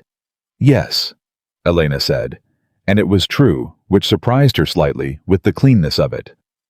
"Yes, yes. Your grandfather used to call me when he had something he wasn't ready to say yet, too," Patricia said. "He'd talk about the weather and the garden and whether the radiator was making the noise again. And I always knew he was really calling to tell me something else." She paused. "He said some things need a warm-up."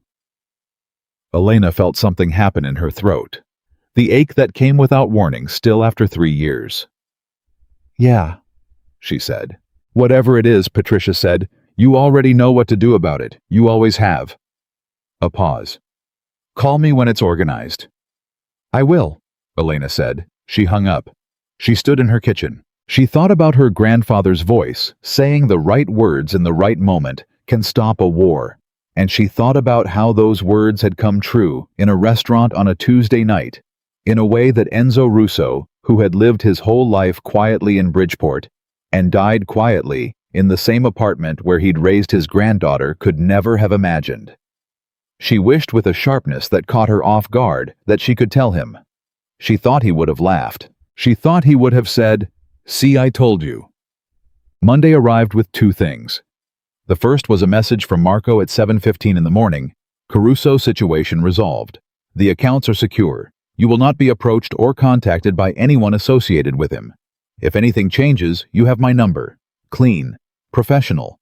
A confirmation, not a conversation." She typed back, "Thank you." 3 minutes later, "The accounting files will be ready this afternoon if you still want them. No pressure." She smiled despite herself. "I still want them." The second thing arrived at 10:15, a phone call from the billing department of her mother's medical provider, informing her that an anonymous payment had been received covering Patricia Russo's outstanding balance and the next 3 months of treatment costs.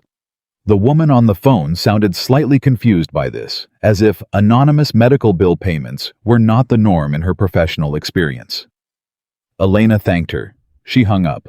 She sat at her kitchen table for a full minute. Then she put on her coat and went to work. The restaurant was different on Monday. Not visibly, the room looked the same. The tables were set correctly, the lighting was unchanged. But the quality of the air in it had shifted. The week's events had left something behind, the way storms did not wreckage exactly, but a new arrangement of the things that had been there before. The yellow tablecloths were still on the front room tables. Frank had not removed them. Elena noted this without comment. Brittany was at the service station when Elena arrived. She looked up, and the expression on her face was the one Elena had been seeing more frequently in the last few days. The watchful, recalibrated look of someone trying to figure out how to relate to a person she had previously misfiled. "Morning," Brittany said. "Morning," Elena said. "You're in the front room today," Brittany said. Gerald confirmed it. "Okay," Elena said. Brittany opened her mouth, closed it. Then, with the visible effort of someone who had prepared something, "I heard what you did last week. Not the details, I don't know the details. But I heard enough to know it was significant." She paused. "I should have been less of a problem for you. Over the years." Elena looked at her. "You weren't the problem," Elena said. "You were a symptom of the problem. The problem was that this place had a culture of treating certain people as disposable, and you participated in it because everyone around you did." She paused. "I'm not interested in holding it against you, but I'd appreciate it if it stopped." Brittany nodded. Fast, sincere. "Done," she said. Elena went to set her tables. She was halfway through when Gerald appeared. Gerald had the posture of a man who had been carrying something heavy for several days and was not sure how to set it down without dropping it. "Elena," he said. "Gerald," she said. "I'm making some changes to the scheduling," he said. "I want to give you the front room permanently. Full section. Senior server classification, which means the rate goes up." He paused. "Frank has already approved it." Elena straightened a water glass. "All right," she said. Gerald blinked. He had clearly prepared for more resistance. "Just all right," he said. "I've been doing the work for 2 years," Elena said. "I appreciate the acknowledgement, and I'd like it to continue to be about the work, not about anything else." "Of course," Gerald said. "Good," Elena said. "Thank you." He walked away looking slightly deflated, which she suspected was the result of having prepared a longer negotiation. She felt no particular satisfaction in cutting it short. She simply had things to do. She finished setting her tables. The files arrived at 3 o'clock, not emailed, a USB drive delivered by a car service driver who handed it to Frank at the front desk and said only that it was for Elena Russo from a professional contact. Frank carried it to her with the careful neutrality of a man who had decided the best policy was complete non-curiosity. Elena took it home after her shift. She plugged it into her laptop at her kitchen table. What she found took her breath away. Not the scale of the betrayal, she had understood the scale from the conversations at the Michigan Avenue apartment.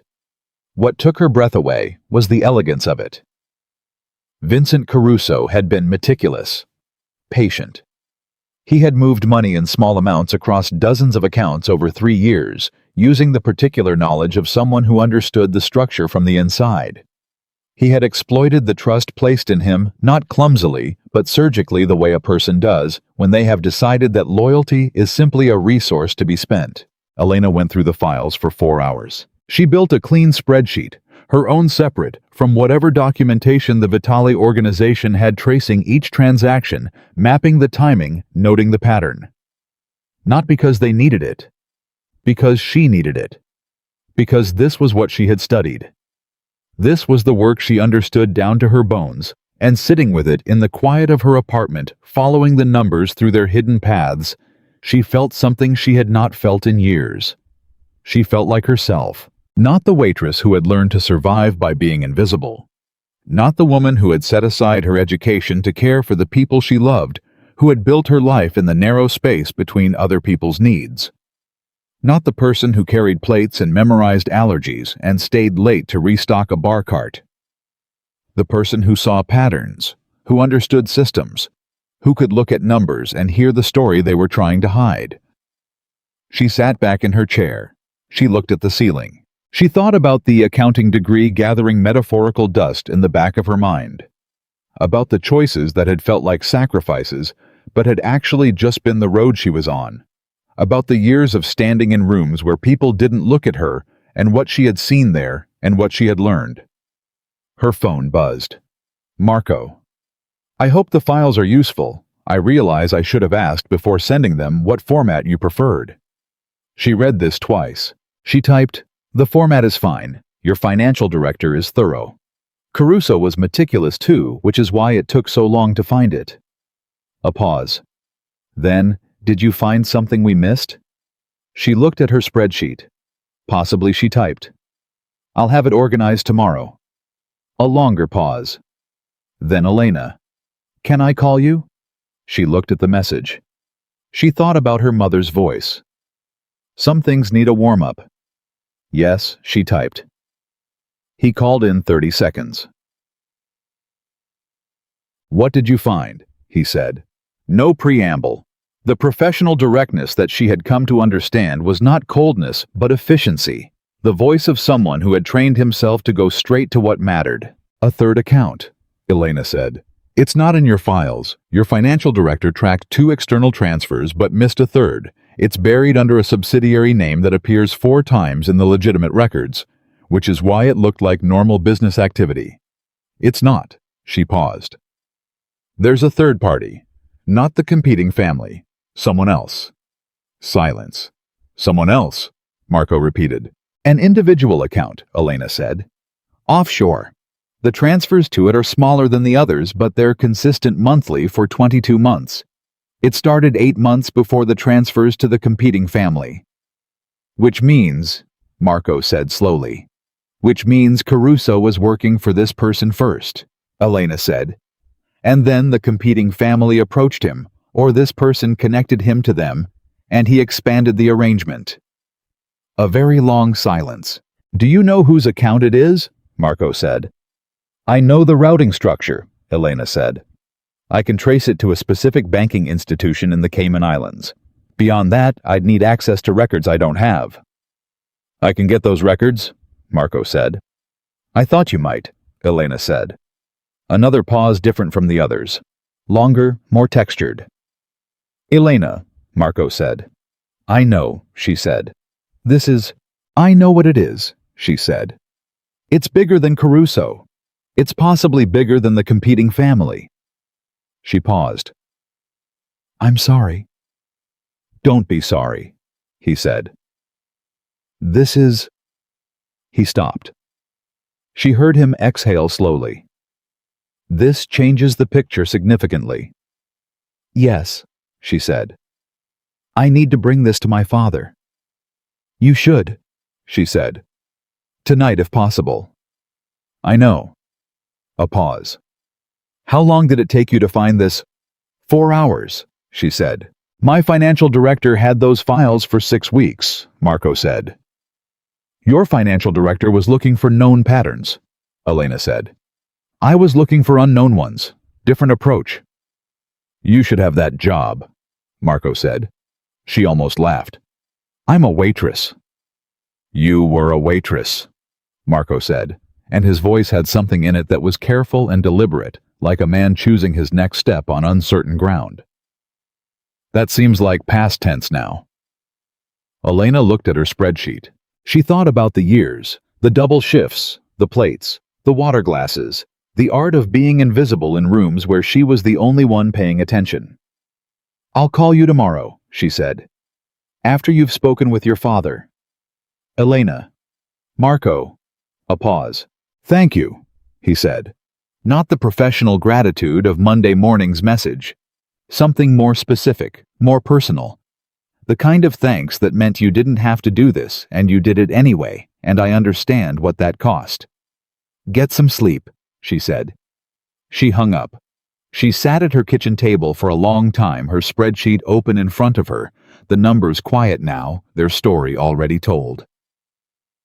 Don Alessandro called her himself on Tuesday morning. Not Marco. Don Alessandro from a number she didn't have, which meant he had gotten hers from Marco, which meant Marco had given it to him, which said something she was still processing about how the week had changed the configuration of her life. You found something, Don Alessandro said. In English, which meant this was a serious conversation, not a personal one. Yes, Elena said. Marco told me last night. We have been up since then. A pause. The account belongs to someone I know. Elena waited.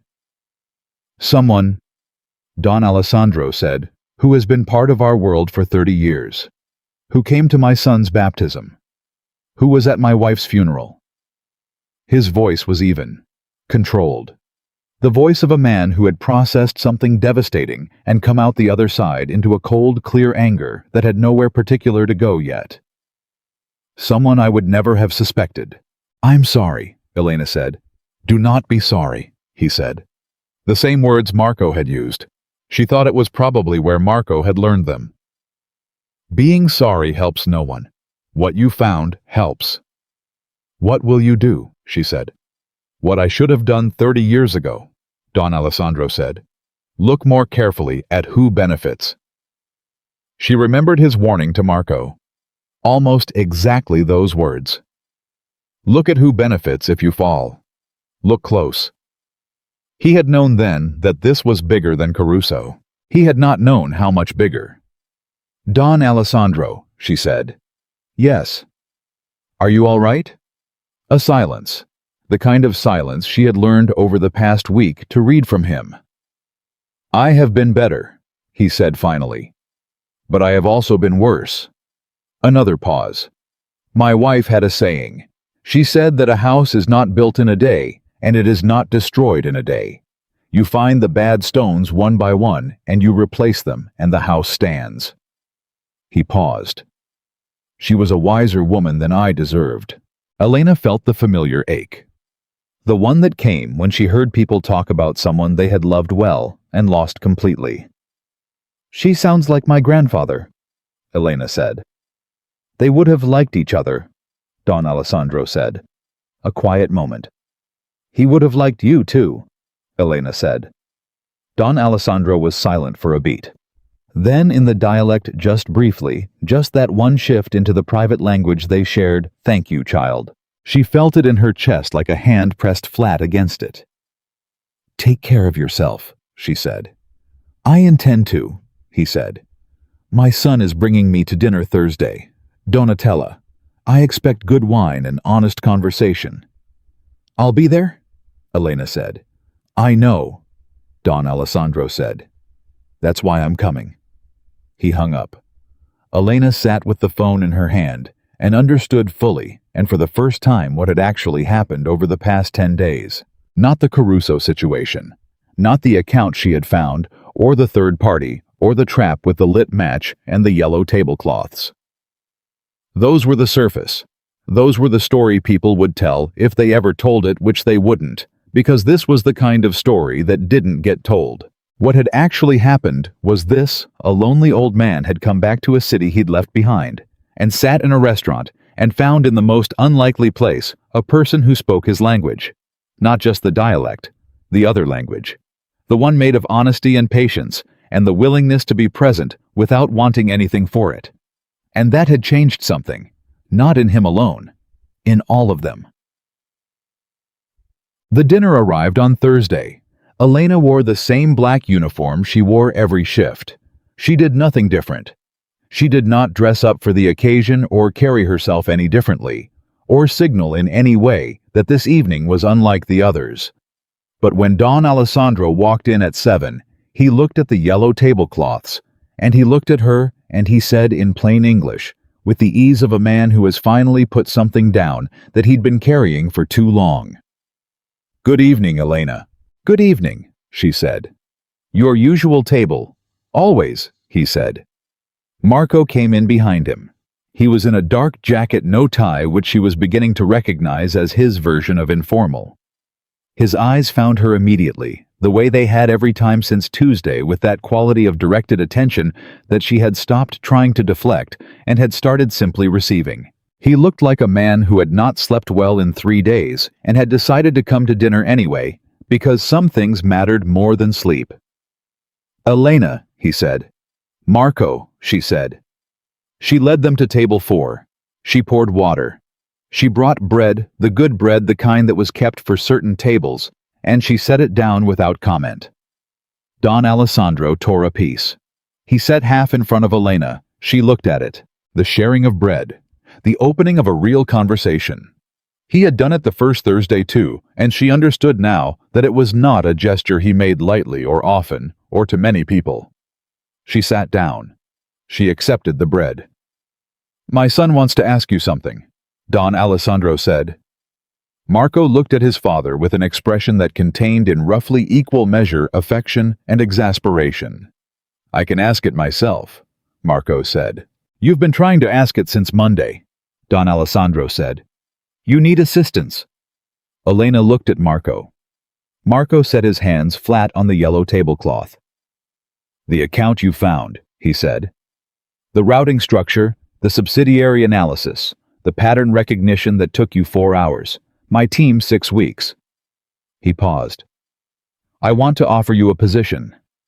Elena kept her face neutral. "What kind of position?" "Financial analysis," Marco said.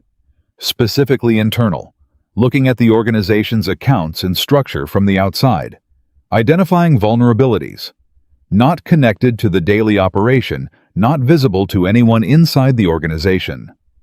A consulting arrangement." He paused. "Fully compensated, fully separate from everything else." "Meaning separate from you," Elena said. "Meaning entirely your own," Marco said. "You would report to no one. You would have access to whatever you needed. You would work on your schedule in your own way." He paused. "The only requirement is honesty, which in my experience, you have never had a problem providing." Elena looked at the tablecloth. She thought about the spreadsheet, about the 4 hours that had felt like coming home, about the numbers that told stories when you knew how to read them. "What does your father think?"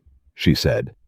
Don Alessandro had been eating his bread with the serenity of a man watching something go exactly the way he expected. "I think," Don Alessandro said, "that my son is offering you a position because it is the correct professional decision, and also because he is incapable of simply asking a woman to dinner, and then asking whether she would ever consider a life that included him, so he has wrapped the personal inside the professional, and is hoping you won't notice." Marco closed his eyes. "Thank you, Father," he said. "You're welcome," Don Alessandro said. Elena looked at Marco. Marco opened his eyes. He looked back at her with the particular expression of a man who has just had his actual intentions stated aloud by his father in front of the person he was trying to be restrained with, and who has decided that the situation calls for complete honesty. "Both things are true," he said. "The position is real. The offer stands on its own. But he's also—" He stopped. "He's not wrong." Elena looked at the bread in her hand. She thought about what she had told him Saturday night. "You have a world that eats people. I've seen enough of it this week to understand that." She thought about what he had said back, "I know that too." She thought about the fact that he had made her the offer anyway. That he had structured it to be entirely hers, with no dependency, no visibility, no connection to the part of his world that was dangerous. The part of the offer that said, "I am not trying to own you. I am trying to give you a door." She looked at Marco. "The position," she said. "I'll consider it seriously." "And the other thing," Marco said. "The other thing," Elena said, "is already decided. I told you one dinner." Something happened in Marco's face, the quality of held breath releasing. "Yes," he said. "You did." "I meant it when I said it," she said. "I know," he said. "And I mean it now," she said. "One dinner. Which is not a ceiling, it's a beginning." Don Alessandro set down his bread. He looked at his son. In the dialect very quietly. "See, I told you. Be patient." Marco answered in the same, for once not caring whether Elena heard, "You told me nothing of the kind." "I told you she had courage," Don Alessandro said. "Courage always finds its way." Elena looked at both of them. The old man with the weight of half a century in his eyes, and the controlled man who was learning slowly, and not without difficulty, to let the control be something he chose rather than something he needed. She said in the dialect, "I can hear you both." Don Alessandro laughed. Marco shook his head, and the smile came the real one, the one she had seen twice before. That changed his face entirely. That took years off it, and put something unguarded in it that he had probably spent most of his life keeping carefully out of view. She absorbed it. She let herself absorb it without deflecting, without reducing. She allowed herself to be there fully in the warm light of the restaurant with the yellow tablecloths and the bread, and the two men who had in 10 days changed the shape of her life in ways she was still mapping. 3 months later, people in Chicago were beginning to notice things. The Vitali organization was undergoing a restructuring that much was public. New accounts, new oversight, new external partnerships that gave the operation a cleaner transparency than it had ever had before. The competing family that had been receiving Caruso's information found itself suddenly quietly outmaneuvered on 3 separate business deals without understanding how it had happened. The third party, the 30-year friend whose account Elena had found in 4 hours, had relocated suddenly and without clear explanation to a country without an extradition treaty. He had not been replaced. The gap he left had been filled carefully, person by person, with people whose loyalty Marco had tested in ways that were no longer left to assumption. Caruso himself was simply gone, not dead. Elena had confirmed this with Marco specifically because she had needed to know. Relocated. Removed. Living somewhere smaller and quieter and completely outside the world he had betrayed. She did not know the exact details and did not ask for them. Some information had a cost in sleep that she was not willing to pay. What she knew was that the organization was cleaner. Not perfect, she was not naive enough to believe in perfect, but cleaner, more careful, more conscious of the distance between the world it claimed to be and the world it was actually building. She was part of that work now, not visibly, not with a title or an office or any of the markers that most people associated with significance. She worked from her kitchen table mostly, and occasionally from a small office in a building on the north side that had her name on none of its paperwork. She looked at numbers. She found patterns. She told the truth about what she found, which was apparently the rarest and most valuable service she could provide. She was paid well, better than well. Better than she had imagined in the years of double shifts, was something that would ever apply to her. Her mother's medical bills were covered through the end of the following year. She had moved into a new apartment, not an extravagant one, not a statement, just a place with windows that didn't leak cold air, and a kitchen large enough to cook the way her grandfather had taught her, which required space and time and the willingness to let something take as long as it needed. She still worked at Donatella, not because she had to, because she chose to. Gerald had offered her a different schedule. Lighter, better tables, the accommodations of a man who understood the new landscape without fully understanding what had created it.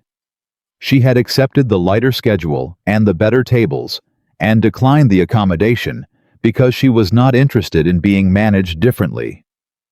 She was interested in doing the work well. She still carried plates. She still refilled water glasses. She still moved through rooms with the particular quality of attention that most people never developed because they spent their whole lives wanting to be looked at instead of learning to look. Don Alessandro returned to Sicily in November. He came to dinner the night before his flight, and Elena sat with him at table 4 one last time, and they talked in the dialect for 2 hours about things that had nothing to do with the events of October. About his village, about the olive trees, about the river, where the water was cold enough to make your hands go numb in 30 seconds, and the fish were never worth it, but the waiting always was. About his wife, whose name was Katerina, and who had died 12 years ago, and who he spoke about with the particular tenderness of someone who had made their peace with grief, without having made their peace with loss, because those were two different things, and only one of them was possible. About Enzo Russo, who Don Alessandro had never met, but had come to know over these weeks through the person he had made. "He would have been proud of you," Don Alessandro said. "He would have said I was showing off," Elena said. Don Alessandro smiled. "Same thing," he said. He stood to leave, and he looked at her for a long moment, and then he said in the dialect, "You remind me of the best things, the things I was afraid we had lost." Elena stood. She did something she had not planned and would not have predicted, which was that she stepped forward and embraced the old man firmly. Briefly, the way you embrace someone you have known for a long time, rather than 10 days, because some connections do not require time. They require truth, and they had been truthful with each other from the first moment. Don Alessandro held the embrace for a beat. When she stepped back, his eyes were bright. "Come to Sicily someday," he said, in English. "Someday," she said. He nodded once. He walked out. She watched him go and understood that she had been given something that she would carry for the rest of her life. Not power, not protection, not anything that could be taken away or transferred or reduced by circumstance. She had been given being known by someone who had no reason to know her and had chosen to anyway in a language that was almost dead in a restaurant with the wrong tablecloths on a Tuesday night that had started like every other Tuesday night of her life. Marco was waiting outside. He was leaning against a car, his car, which she had learned to recognize, and he was not doing anything in particular, just standing in the November cold, with his hands in his coat pockets. And when she came out, he looked at her the way he always looked at her now, with the full unhurried attention of someone who had decided that this was worth paying attention to. "He got off all right," Marco said. "He's good," Elena said. "He told me to tell you." Marco paused. "He told me to tell you that the fish were worth it after all." Elena felt it in her chest. "He told me the same thing," she said. Marco pushed off the car. "Do you want to walk?" he said. "It's cold, but there's a place 2 blocks from here that makes decent." "Yes," Elena said. He blinked. "I hadn't finished." "I know," she said. "Yes, anyway." He looked at her. The almost smile came first, and then the real one, the one that changed everything in his face and that she had stopped trying to not react to because some things were not worth the effort of pretending. They walked. The city was cold and bright and loud in the particular way Chicago was at night in November, and Elena walked beside Marco Vitale through it, and thought about all the ways her life had looked from the outside like a small life, an invisible life, a life of carrying plates and staying late and saving money one shift at a time in a restaurant where the people around her had spent years looking past her without seeing a single thing. And she thought about what was actually inside that life. The language her grandfather had given her passed down from a dying village across an ocean and across a generation, kept alive in the kitchen of an apartment in Bridgeport by a patient old man and a young girl who had not yet understood what she was being given. The mind that had learned to read patterns the way other people read words. The hands that stayed steady when everything else was uncertain. The capacity to be present in a room without needing the room to know she was there. She thought about the Tuesday night that had changed everything. She thought about the man beside her who had built a world around control and was learning with the particular difficulty of people who have needed control to survive that there were things worth being uncertain about. She thought about her grandfather's voice close and clear. People may ignore your voice, but never forget the power of knowing something they don't. She had never forgotten it. She had carried it through every invisible year, through every table she cleared, that no one thanked her for, through every moment of being the person in the room that no one looked at.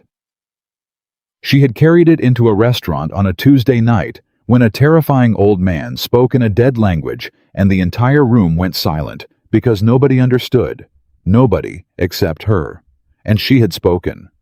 And the most powerful family in Chicago had finally listened.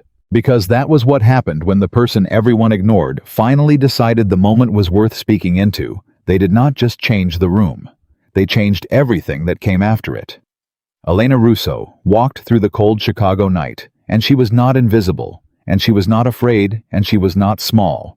And she had never, not once, not even in the hardest years, been any of those things.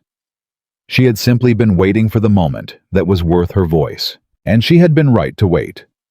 Because some things only come to the person who knows how to be still long enough to see them. And some voices, once they speak the truth, are never silent again.